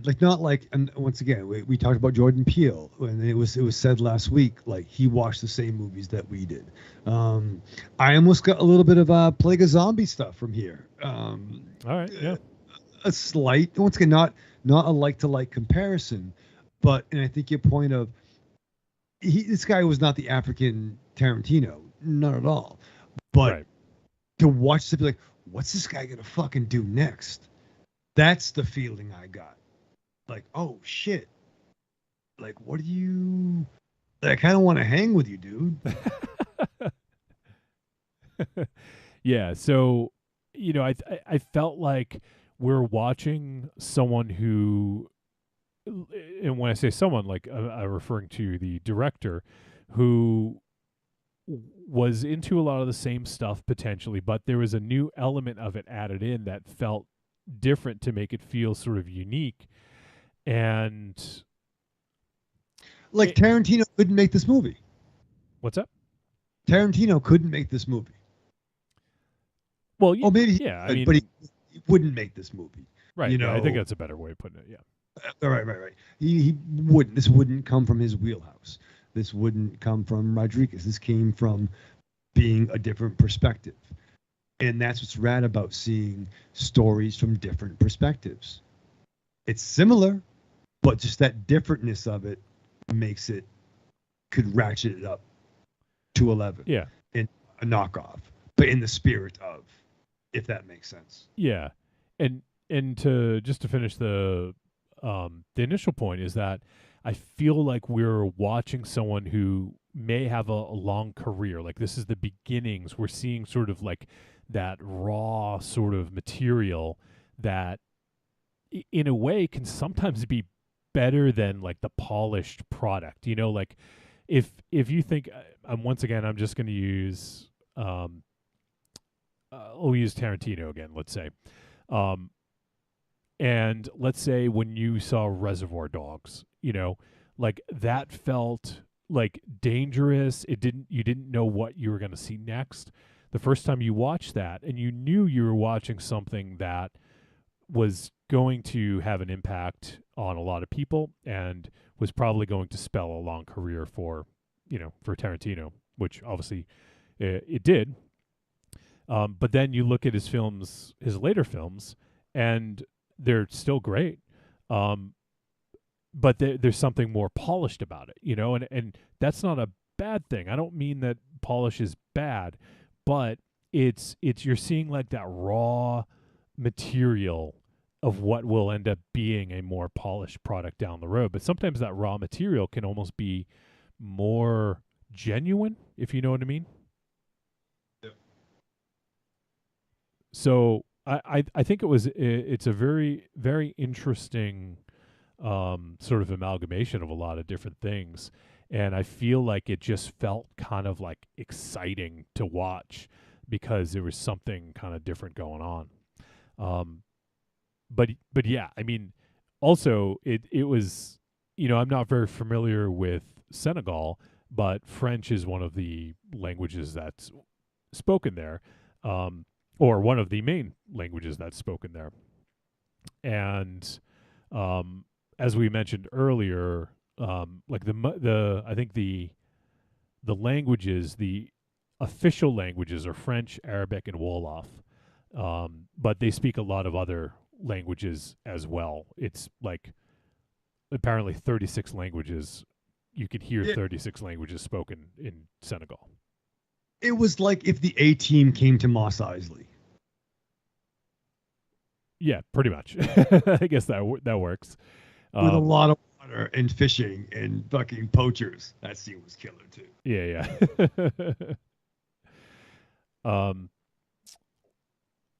So yeah, and actually one thing I'm actually looking is Jean-Luc Herbeau.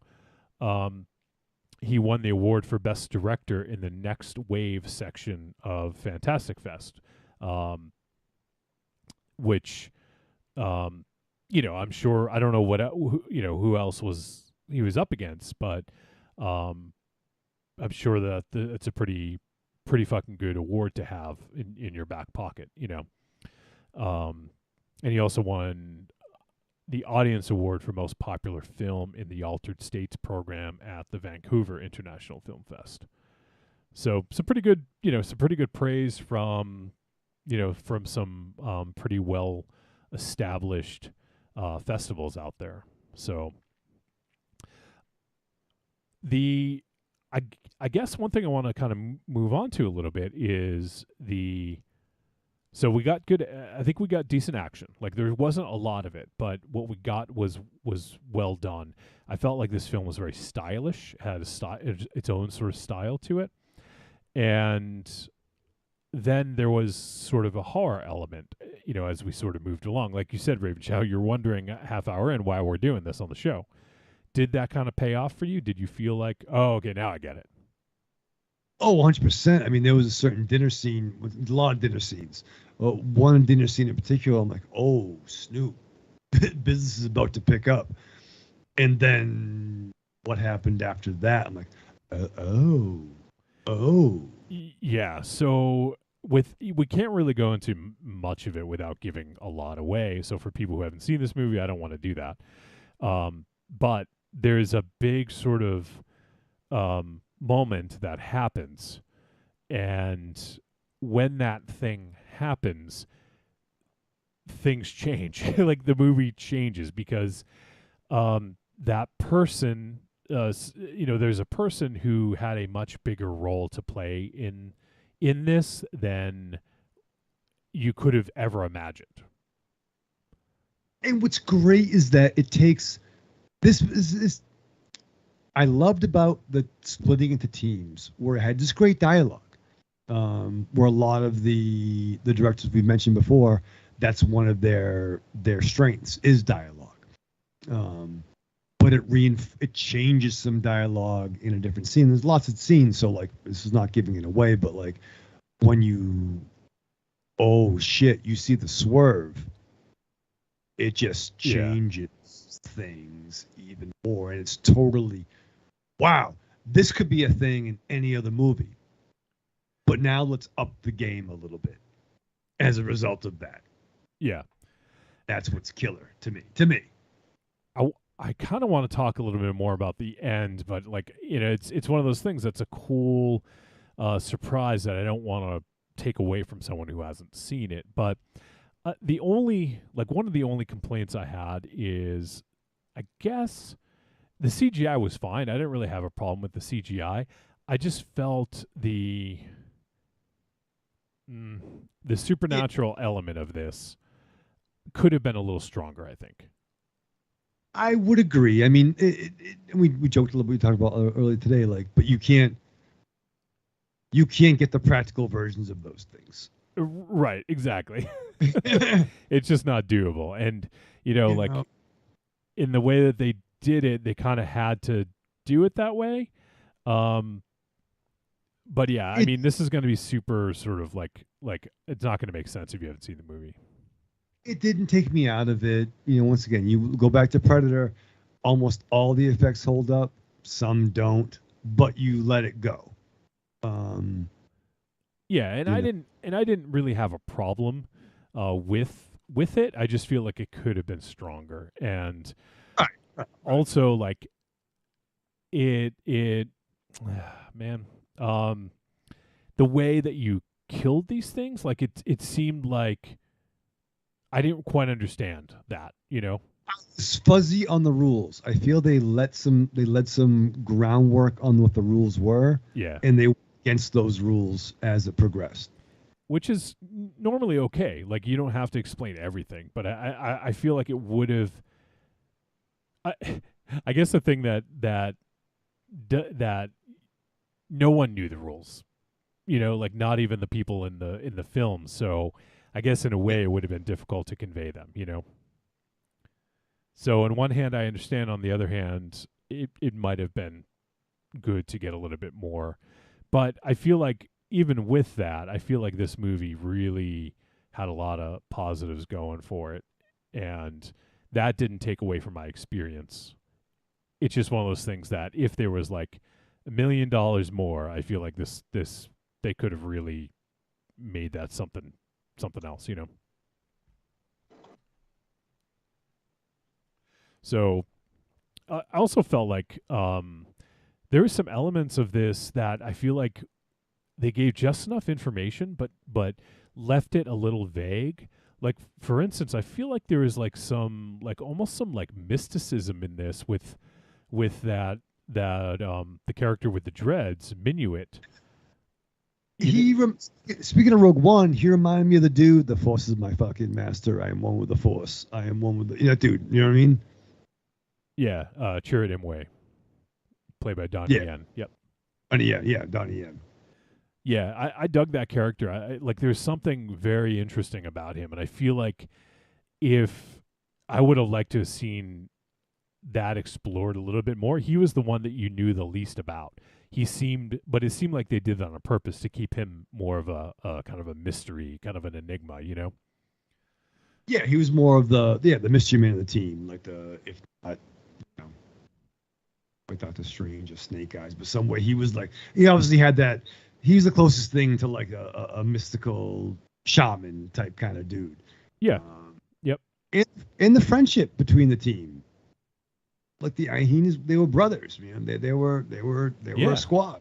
Like, yeah, and I liked that there was something that sort of came between them at one point, and I liked how, like, we had Rafa would kind of get upset at Chaka, and they were sort of at odds a little bit, but then when it really came down to it, like, I loved how that kind of came together, that scene where they all sort of were like hugging, And the way they embraced the way they did, like, Yeah. just like, with the heads, and that was like, oh, they're fucking, not bros like fucking jock douchebags, but like just like brothers. Just like like family, like that. Yeah. And also, I really liked, there's a scene towards the end with Awa when she finds out something about Chaka, and the way that she reacts, I thought was really powerful too. This is when they're in the boat at the end.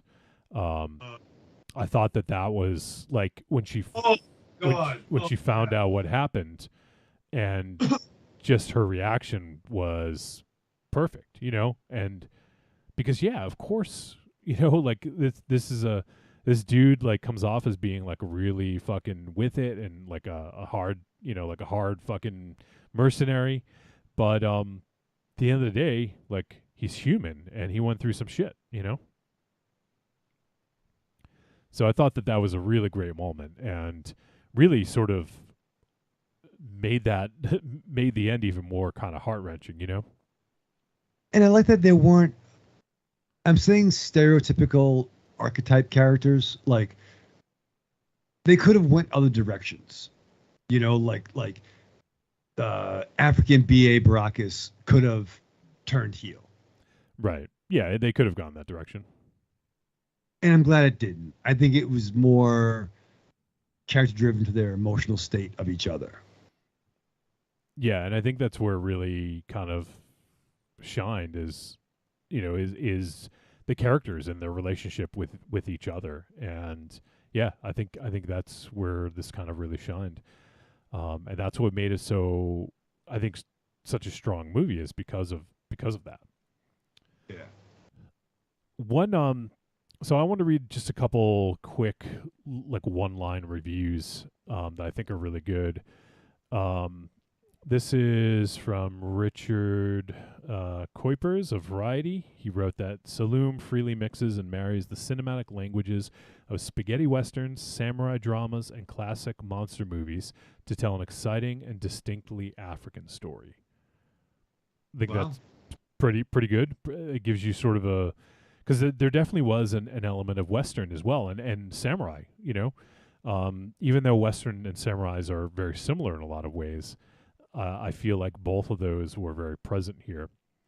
And there's one more I'll just read. According to Megan Navarro of Bloody Disgusting, the film's spirituality, morality, mythology, and mysticism get thrown into a gritty crime thriller blender, culminating in a refreshingly unique type of genre bender. Yeah, that's good too. So just, people who are a little bit more succinct and better with their words than us can give sort of their will give their thoughts. Also the score, I thought the score was fucking awesome in this. Yeah. Like obviously very, sort of what you would imagine to be traditional sort of African music at times, but with a really kind of cool like element to it. Like I love the end theme when the credits are rolling. I thought that was fucking great. Just, and I think that's one of the great things about cinema is being exposed to, whether it's different cultures, different ideas, different concepts. At the end of the day, it's all art, right? So this is art, and to have that, to be able to look at and to talk about as art, I think is really important and really cool to be able to sort of see what it's like, and I probably will never go to Senegal. I mean, that's just, but it's cool to get like a little glimpse of it in this movie and to see what life could be like there, even through a fictional lens,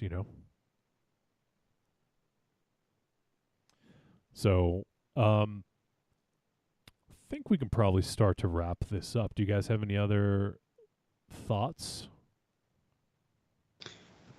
I just want to hear one thought. What's that? Fashionable Airs is going to say. You just want to go to the verdict in here? You may have to. I'm excited. Well, I think we all know.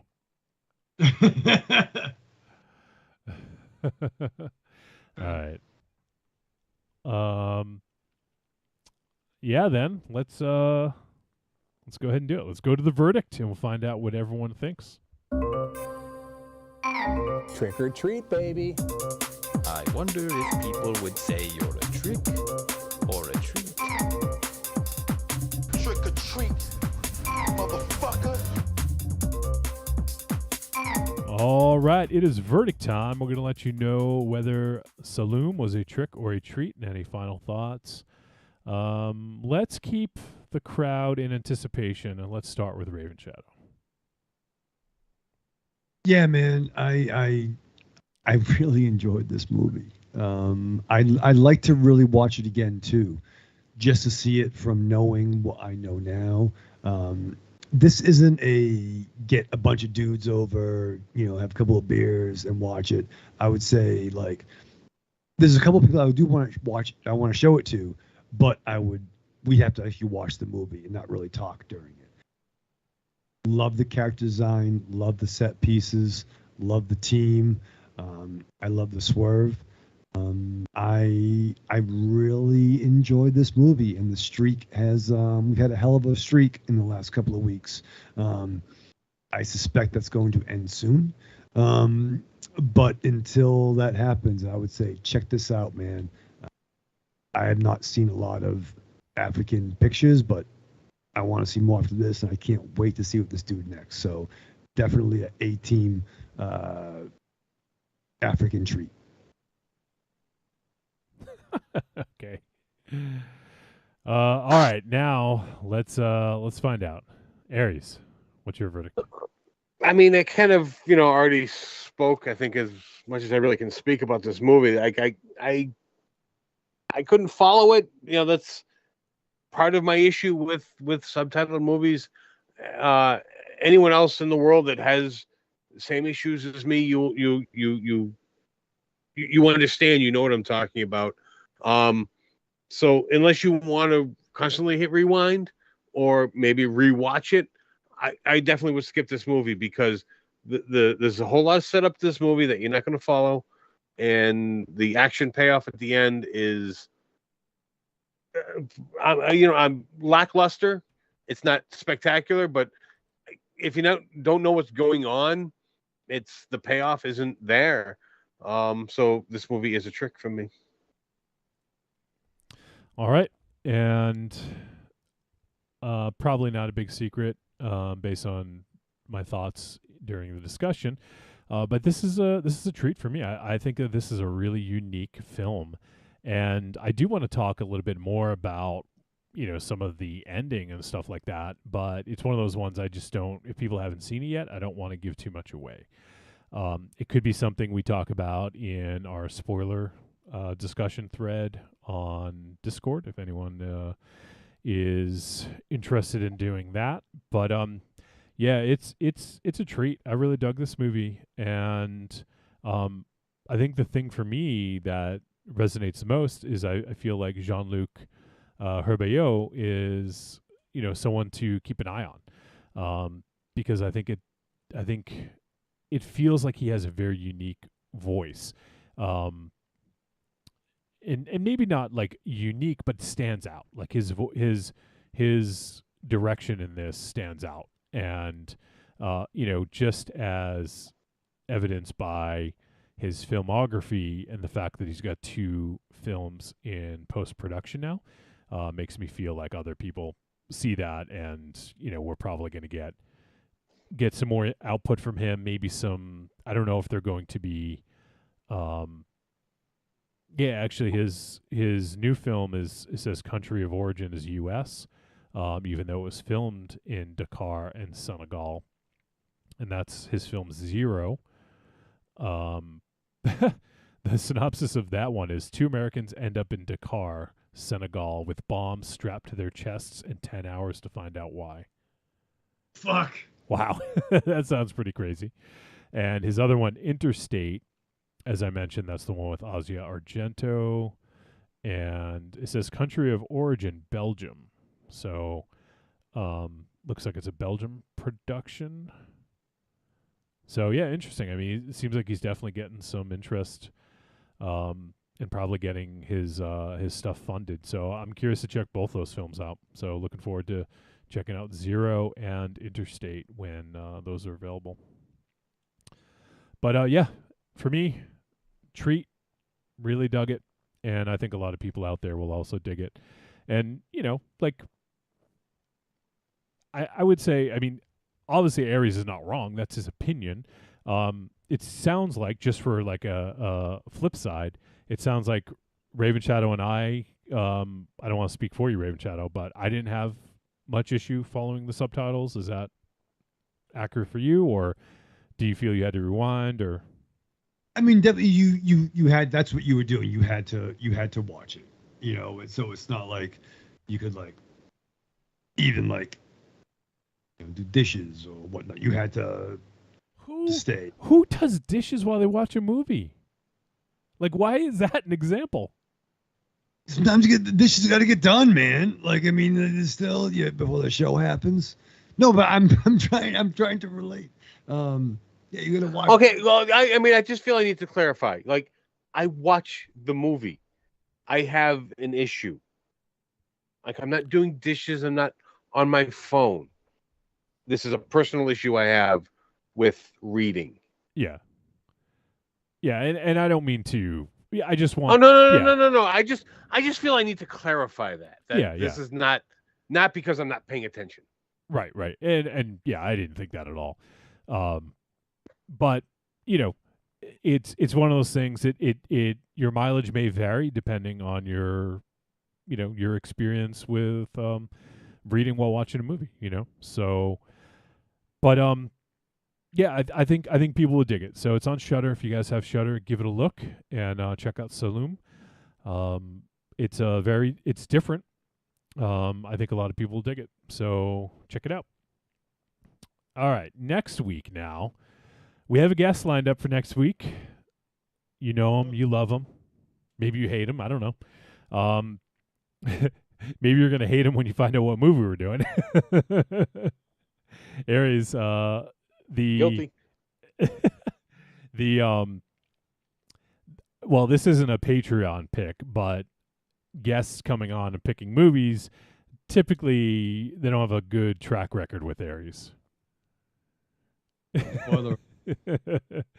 So anyways, next week we're going to be joined by our bud Rocky, and from the band No Man, and from the Force Insensitive podcast that I do on Wednesdays.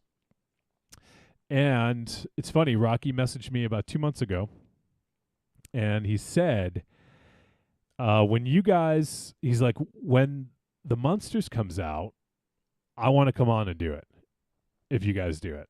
And I was like, all right, I don't know if we're going to do it. Like, I'm not sure, man. So I didn't really have it on our radar. And then I went, I messaged Rock to see if he was available, and he was. And I went in our messages and saw one of our last messages was him asking about the Munsters thing, and I was like, oh shit.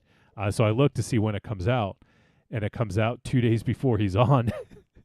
And I was like, all right, I kind of got I gotta at least offer it, because he had mentioned it. So I was like, all right, Rock.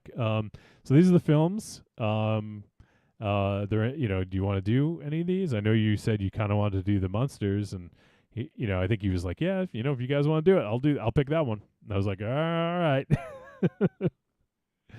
So next week we'll be talking about Rob Zombie's The Munsters. It could be good, could be a train wreck, could be something in between, but it's got Daniel Roebuck at the very least. So it's got that going for it. From dudes, right? From dudes. From dudes. It'll be nice to hang with Rock. Yes, it will. That'll be fun. We'll have a good time. We're gonna have a good time. Are either of you big fans of the Munsters, the original show? I love the Munsters, the original show, and I actually enjoyed that remake one-off from 10 years or so ago. It was Mockingbird Lane. Yeah. I actually liked that take on it, and I would have liked to have seen that carry on as a show. As far as this monstrosity of whatever we're going to watch, I am not looking forward to viewing this. I may come down with the plague. I don't know. Maybe I have to miss this one. After he watches it, he'll be like, sorry, can't do it. He was gonna go out and try to get COVID. He's just like, I can't fucking. He's gonna be licking on balls. purpose. Just walking around, cough on me, cough on me. Yeah. Somebody cough on me. Come here, I'm lick you. Oh man. So yeah. So next week, The Munsters is going to be on Netflix on the 27th, September 27th. That's next Tuesday. Excited, Raven Shadow? I'll be down vacation. We'll be partying down at Cape. You know what I mean? We're gonna watch some Cobra Kai. You know, watch some Munsters. Party a little bit. Coming Tuesday. I just verified on Netflix. Just wanted to make sure. Coming Tuesday. Okay. So yeah, it's gonna be awfully tempting to just keep watching Cobra Kai when I'm on Netflix. Can we just do the Cobra Kai next week? Rock. Watch 5. See, it's because his track record recently hasn't been great. Like, I don't mean to bust on Rob Zombie. I think he's actually a good filmmaker, and I like his early films. Yes. Like, I mean, just looking at his Devil's Rejects, I dug it a lot. Werewolf Women of the SS, like that fucking short was hilarious in Grindhouse. Fucking awesome. And then he did, after that, did Halloween. I'm sorry. I said House of a Thousand Corpses, then Devil's Rejects. Devil's Rejects was awesome. I think that's his best film. House of a Thousand Corpses was a lot of fun. And then after that, that's when he did the Grindhouse short, and then Halloween, and then Halloween 2.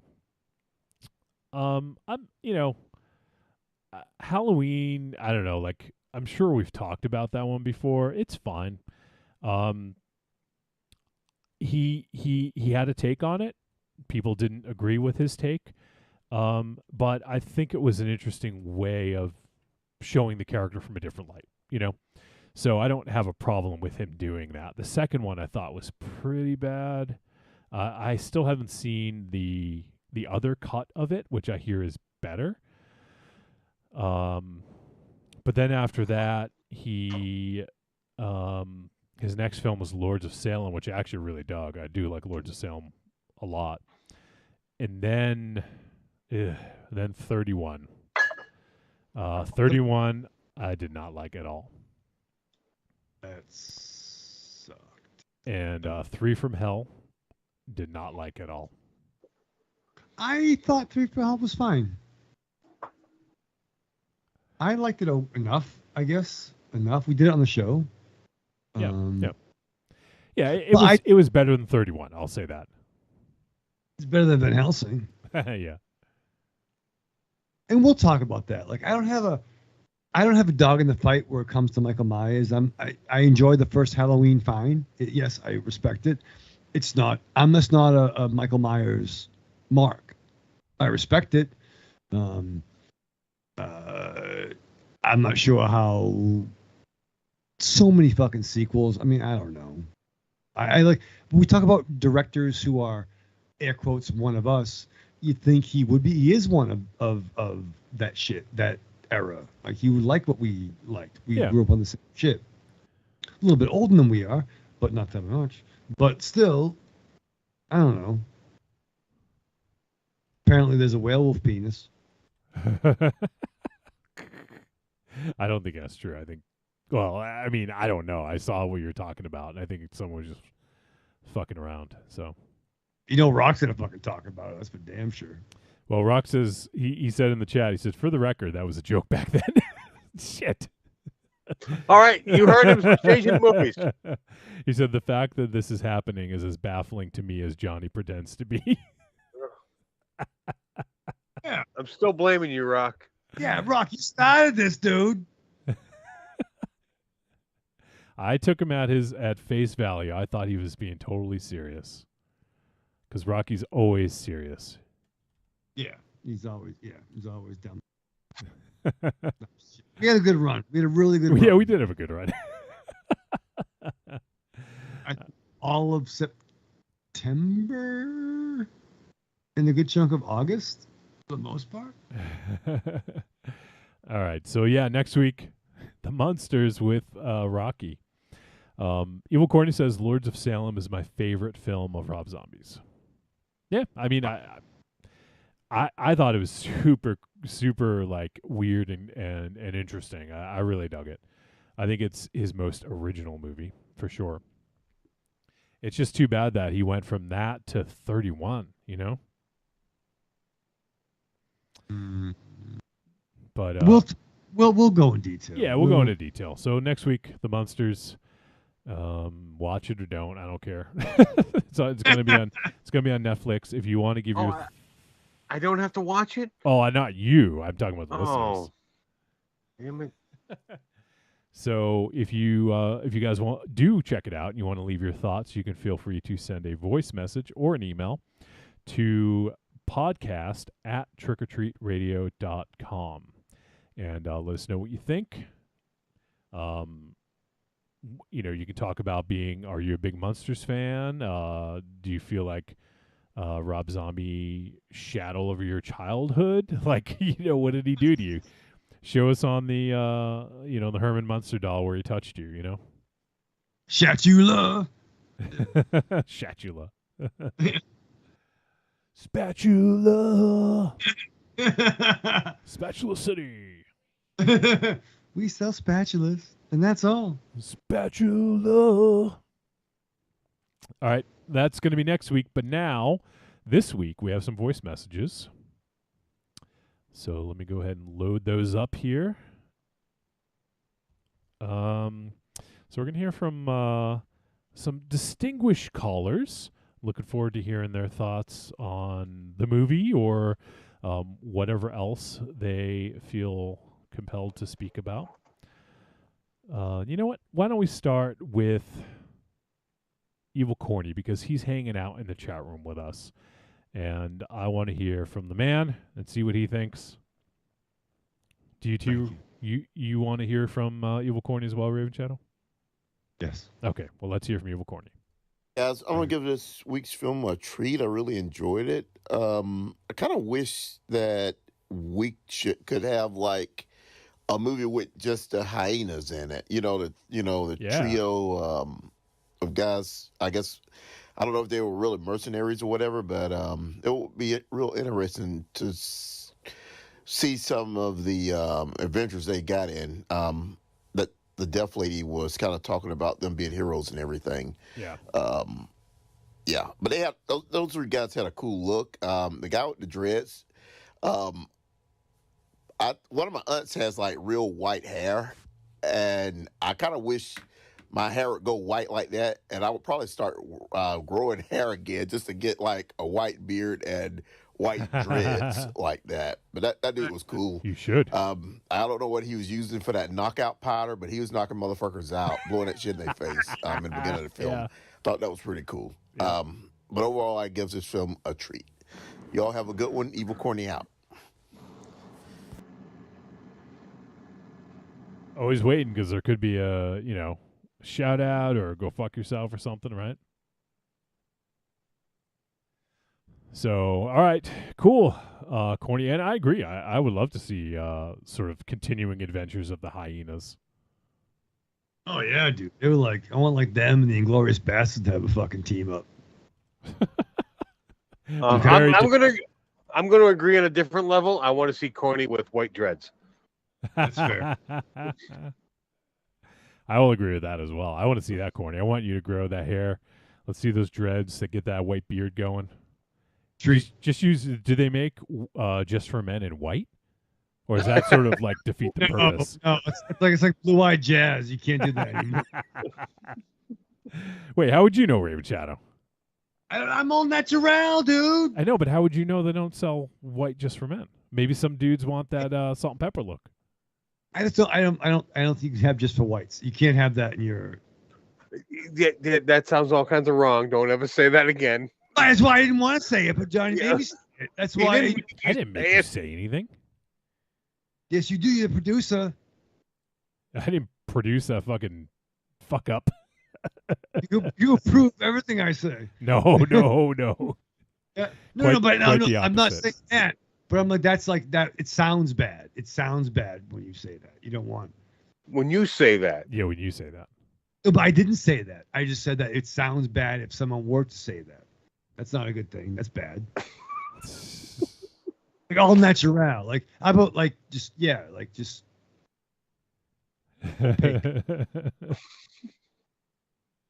What would they call that? Just for Men white? No, see, it's hard. I'm not even going there. Well, they have a touch of gray. Oh, that's and true. As I said before, I use the bitch slap of gray. Somewhere along that line there.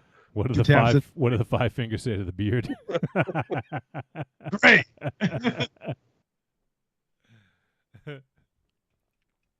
All right, let's see what we got. All right, we got some more voice messages here. I have so many windows, I just lost where they are. Okay, here we go. All right, next, why don't we hear from Arkham Josh? Oh, is that the Arkham Copter? All right, let's hear from Arkham Josh. See what he has to say. Hey, Trick or Treat Radio guys, it's Arkham Josh here, just calling in about this week's film, Saloum. I was unfamiliar with this until it popped up on Shudder, and then you guys said you were going to do it, so took that as a perfect opportunity to watch it. Overall, I was impressed. I thought that this was a very well executed film. It had an interesting story, really good cast, some good acting, some really interesting and sometimes inventive camera work. Although there was also a couple of moments where I thought like the shaky camera or the quick movement was just a little bit too much. I mean, not too bad, but it's just like, every once in a while there was a shot where I was like, eh. But overall, I thought it was really well done. I thought the story was really interesting. I felt like there was maybe a few little bits that I didn't quite get, because there's kind of a culture barrier. Just that there was a few things that I didn't fully understand at first, but then as the film goes, I would get and kind of use your context clues to figure out what's going on in those conversations. But overall, I thought it was a really well-told story because, like I said, eventually I was able to catch on at those parts. And the acting was great. It had some good kind of scary moments. A little bit of the CG was kind of but overall it worked. So I'm going to say it is a treat and a recommend. I always love running into stuff like this to see kind of a cultural take on horror from places where we don't really see a lot of movies from. Yeah. So this was really exciting. And I definitely would be interested to check out more of this director's work and definitely see whatever they have coming up after this. So looking forward to hearing what you guys thought of it. And I'll repeat, it was a treat and a recommend. All right? You guys have a good one. Bye. All right, Josh. Thanks for your thoughts. I'm glad you dug the flick.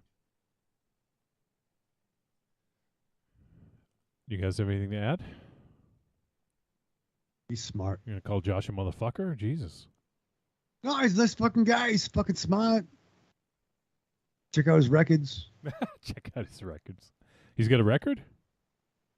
No, I mean, nothing. Never convicted.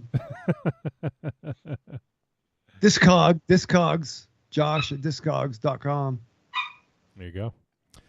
All right, we have one more voice message. Why don't we check in with First Time Mike? What's up, Trick or Treat family? This is First Time Mike. How's everybody doing? Good, buddy. This is my review of Saloum. I'm just going to give a spoiler out right away. I give this movie a treat. This movie was a great movie, and I was trying to, as I've done other recordings, versions of this recording, I was going to give a plethora of reasons why, but I just want to say this movie is a treat. The movie is visually stunning. The characters look good, distinctive, interesting looking. The use of the African countryside is great. Some of the best visual overshots of areas from the desolateness of the plains as people are taking 4x4s over them, to the coziness of the place where they go to hide away after some mercenaries dealings go bad, to the town they go to. Each place is different. Each place, just, you can feel yourself being there because the attention to detail and just the crispness of the photography is very good. It's a simple plot. Mercenaries are on a job. They complete the job. Something goes wrong. They have to land and find a place to hold out. The mercenary leader knows a place, but he has a reason for going to that place, and that reason leads to truths being revealed, truths being dealt with, and then what happens after you deal with those truths. And that goes into the more supernatural part of the movie. And I don't want to give away spoilers because that would ruin the experience, but there is a level of mysticism in this movie that clashes with very human ugliness. And this is a horror movie, and it's mainly human horror more than supernatural horror. And I don't want to give away the balance, but very real horrors are talked about in this movie, and this movie is going to make you think after you watch it, because there's some dark stuff that gets revealed in there. Yep. But I like the characters. The characters I cared about by the end of the movie. I was, like in any horror movie, sometimes you hate the characters, other times you want them all to survive. You know they're not going to, but in this one, I like the mercenaries. I got to know them through the movie. These are violent men in a situation, but you come to actually care about them, and I think that's the most interesting part. The characters are interesting, and I just don't. Saloum is a movie you should take the time. It's about 90 minutes to 100 minutes. Take some time, watch it. There's some parts in there that are not easy, and there's a revelation in there that just is gonna make you say, "Damn." And a lot of the darkness in this movie isn't because of the supernaturals, because of stuff that man does. Yep. But this movie should be seen. If I remember right, it has been at a couple film festivals, and it deserves the accolades that it has gotten. Again, Saloum, a treat. Check it out. This is First Time Mike. Hey, look at this, man. We're almost in October. Oh, I know. Coming up. And it's going to be horror movies abound, but I'm going to wish everybody all the best and talk to you later. Bye. First Time Mike drop out. Boom. Yeah. Awesome First Time Mike. I appreciate the thoughts. And he had some, I think he did a good job of skirting sort of some of the spoiler stuff without spoiling anything. Maybe perhaps better than we did. But he's right. Like, a lot of the horror in this is real life horror, fucking scary, disgusting shit, right? You know, and I liked how it sort of tied into what was going on with the supernatural horror. It was a really interesting way of telling that story. So I'm glad the first time Mike called that out. But yeah, first time Mike's also right. Spooky season coming up. I know for us, for the three of us, it's funny, we do a mostly horror podcast, but I would say, I don't want to speak for you guys, so if I'm wrong, correct me, but I don't think any of us do like 30 Days of Halloween or anything like that. It's just, we enjoy the spooky season, but it's kind of no different than any other month for our viewing, at least for me. I mean, I don't consider horror movies Halloween movies. Yeah. It's weird for me. Like, a spooky movie, like slightly horror-esque, is more of a Halloween movie than, like a traditional slasher or something like that. Yep. Those not necessarily Halloween movies to me. Even Halloween, which is, it's in the title. That is not a Halloween movie to me. It's not what I think of when I think of Halloween. I think of more of a spooky movie, more of a family-friendly type horror movie. Like Paranorman or something like that. Something like that. Addams Family, Hocus Pocus, anything along those lines. Because to me, Halloween is more of the family, getting the family involved in the spooky aspect, whereas the rest of the time it is for the hardcore horror fans. Nightmare Before Christmas could go in both times a year. That is a Christmas movie. There you go. You wouldn't consider it a Halloween film? No, it's a Christmas movie. This is Christmas. This is Christmas. This is Thanksgiving. This is Thanksgiving. Get the turkeys and gonna rub their bum. What?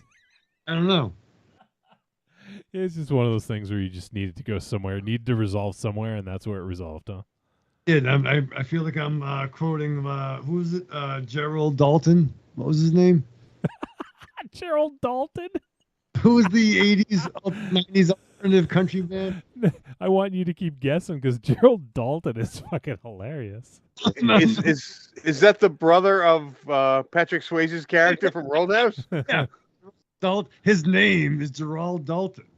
You may know him from the 90s alternative country rock band. Actually, I was at spoiler alert, I'm going to peel back the curtain. I was at a wedding reception outdoors on over the weekend, and I was told that there was someone there, one of the best man's name was Dalton. And I'm like, really? And I'm like, I have to fucking hang with this guy. His name was Dalton. And I was told. It wasn't Gerald Dalton, though, was it? It wasn't Gerald Dalton, the 1990s alternative music / country and western singer. No, sorry, that's 90s alternative country star Gavin DeGraw. Oh, I'm sorry. It was TV's Gavin DeGraw. Gavin DeGraw, Gerald Dalton, same difference, right? Yeah, they were there. It was from the team called Dalton DeGraw. Dalton DeGraw. All right. Aries is hiding. I can't. He's embarrassed. Can't take you anywhere. Who? You. Whom? Yeah. Whom? Whom? You a fucking owl? Who? Ooh. Mr. Wolfenstein. All right, well, let me just double check. I think that's it for voice messages, though. There's a little chat. Rocky says, if it's any consolation, Aries, I'm going to make you a deal.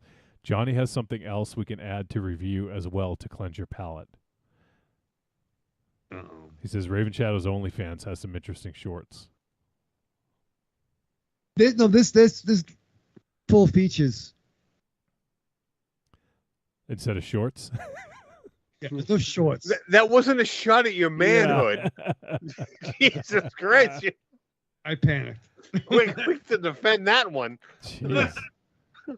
Thank you for picking up what I'm putting down, Aries. Thank you. What do you think? Oh no, I OnlyFans- knew exactly what you were trying to stand up for. Do you think OnlyFans is just porn, Raven Shadow? Wow. I'm not sure what fans are. I don't know. We got to get some. Can we get some Patreon? Well, apparently you think you know what it is. You think you know me? I don't know. All I know is what Tom Smith tells me. What does he tell you? He tells you everything is porn. Yeah. No, what does he tell you? I want to know. But go to OnlyFans. We'll fucking have a conversation.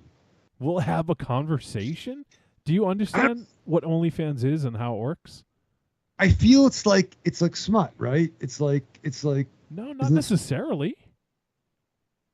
But what are you gonna do if you're OnlyFans? I don't know. I don't know where it is. I don't know. Apparently. I'm really wishing you had a live leak video right now myself. A live video. All I'm right. I'm gonna look up a definition of what OnlyFans is just for you. It seems like another way to circumvent a system. Circumvent a system? Yeah. System. What are they trying to avoid? Laws. Laws. No. Okay, you have no idea. Let me read you. I know about OnlyFans. That's what I'm trying to find out. You think you know. You think it's just porn. You think you know me? You're not my homie. OnlyFans is an internet content subscription service. The service is used primarily by sex workers who produce pornography, but it also hosts the work of other content creators such as physical fitness experts and musicians. Content creators can earn money from users who subscribe to their content, the fans. It allows content creators to receive funding directly from their fans on a monthly basis, as well as one-time tips and the pay-per-view feature. Ooh. Yeah. The website was reported to have 2 million content creators and 130 million users as of August 2021. So essentially, Raven Shadow, it is Patreon. But it's more like Porntreon, though, isn't it? Like, But did you miss the part where I said such as physical fitness experts and musicians as well? but I think I zeroed more on the 90% of sex workers, and then it was didn't, like, it didn't even say 90%. what did you say? You hear what you want to hear. No, I think I heard what you said. It's just like the internet. A majority of it is porn, but there's a lot of other content there. I didn't say 90%. Raven Shadow doesn't know any other content other than porn. But because there is no way to regulate it, you're going to see porn. Like, that is just how it is. But I think I don't think it's out of the realm of be like what OnlyFans. Like, I'm not sure that shit. Who's fucking? I don't know. Everybody's dead. What? What are you trying to say? Like Bob Ross is dead. So like who's still alive? That's nice. Who's still alive? No one. I don't think so. Like who's nice that's still alive? Mr. Rogers? What are you trying to say? Yeah. You're looking for a name, but you need to give us some parameters. All right, so like if Bob Ross was still alive, I don't think his OnlyFans would paint pictures of like happy little bushes. What would or he? be Maybe he would paint bushes. Yeah, happy little vaginas. Why wouldn't he? It's a nice happy little cock. That'd be outrageous. I'd spend fucking. I would pay for that OnlyFans. Like I would love like Dirty Bob Ross. Like Dirty Bob Ross. That's his like hip hop name. Yeah, I'm Dirty. Oh, Dirty Bob Ross. I feel like that's some weird kind of like sexual position. Yeah, baby, What, come on. The Bob Ross. The Dirty Bob Ross. It's like one step above the Dirty Sanchez. Baby, I'm paying you paint clouds. You paint fluffy little trees on someone, I guess. Baby, I wanted to. Rocky says, "Why you gotta bring Bob Ross into this, man? What the fuck? I'm gonna shove a happy little tree up your ass." You know what it's like working with Wolfie? He pushes you. No, don't even push this on him. This is you. I did not say anything about Bob Ross. No, but I think trying really hard. But only it's good. You make your paper. I don't know. Make your paper. Make your paper. What are you talking about? Fans. If you have an OnlyFans site, I don't know what that is. You talking about paper like money?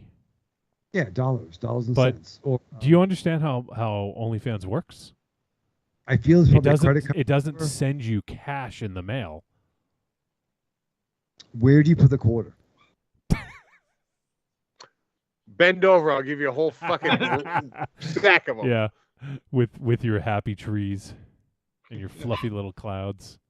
I'm gonna drop a dime, baby. Up into you. Yeah, I don't know. I don't know how that works. I don't know. I'm just not. I'm old. OnlyFans, you can put whatever content you want on to try to earn money, and because of the society we live in, sex sells. So a majority of it is sex.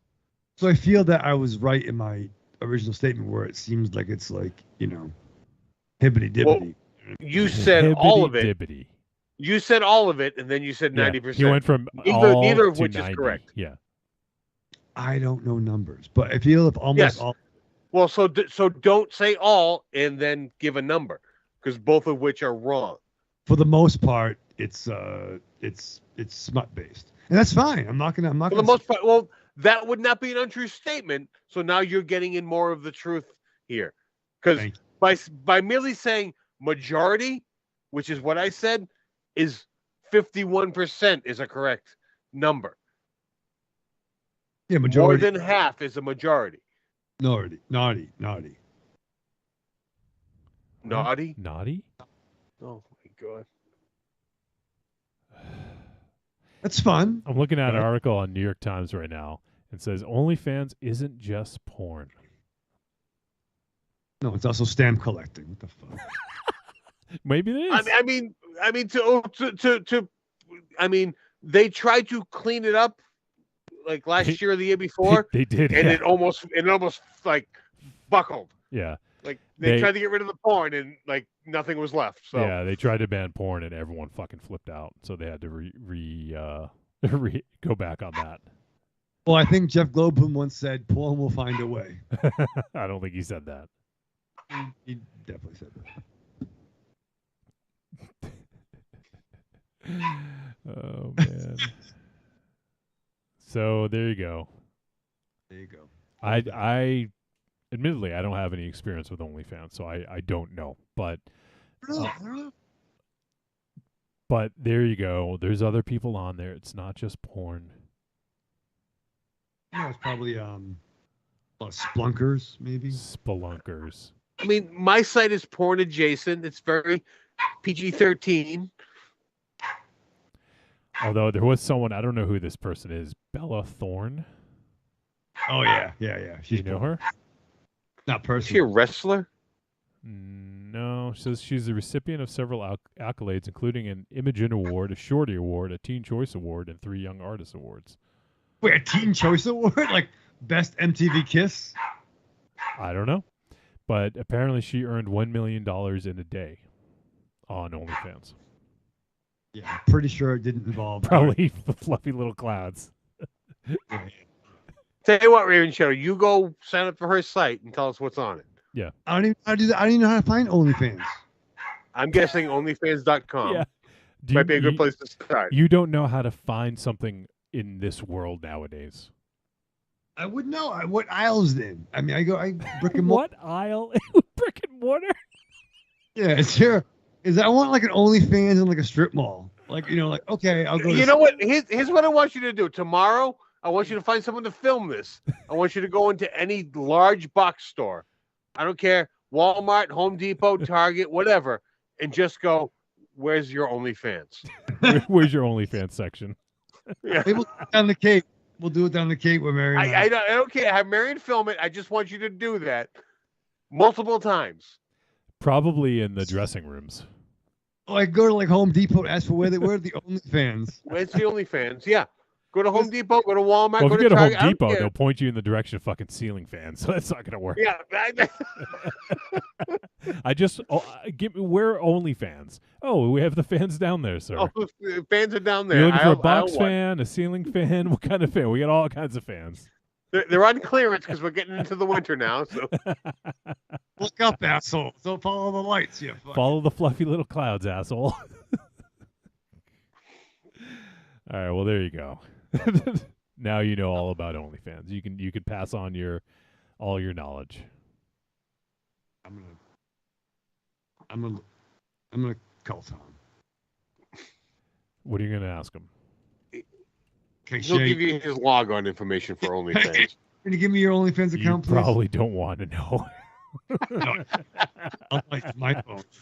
That's a Pandora's box you can't close. Yeah, I kind of don't want to know what Tom subscribes to on there. When he comes over for AEW pay-per-views, he's like, "Oh, you can look at him like, why don't you show me on your phone?" Just bring it up for me. Thank you. That's kind of, I don't know. That's kind of creepy, right? I'm having fun with him. We're doing an OnlyFans bit, so I figure I would. All right, we're fine. This movie was good. You a couple two tree dudes hanging around watching OnlyFans on someone's phone sitting next to each other. It's not weird, dude. We got pizza and we're watching wrestling. Got pizza and watching OnlyFans. It's not weird. A little bit. This seems like it would be a perfect episode for Rachel from Zombie Girls to be with us on. No, she should not listen to that. I think she would have tapped out at this one. All right. Well, I think we're done. We were done a long time ago. Yeah, We just weren't smart enough to stop. Let's end on a low note. Done after first time mic. Yeah, we should have. We should have dropped our own mics when he dropped his first time mic. Yeah. All right. So that is going to wrap it up. Why don't we go around the room and say our goodbyes, starting with Aries. Goodbye.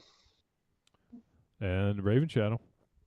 Live fast, love hard, survive with your mask on. All right. Next week, we're going to be hanging out with the Rock Man. Hanging out with Rocky. And we'll be talking about the Munsters. Should be a fun time. Maybe. Maybe not. Aries is going to kill someone. I don't know who yet. Especially if the movie doesn't go so well. Oh, God. Can I come over to your place next week, Raven Shadow? All right. Well, that's going to wrap up episode 530. We appreciate you guys tuning in. If you haven't yet, check out Saloum on Shudder if you are so inclined. And then come back next week. If you watch The Munsters, let us know what you think. Shoot a message, podcast@trickortreatradio.com. And let us know what you think or about that movie or anything else.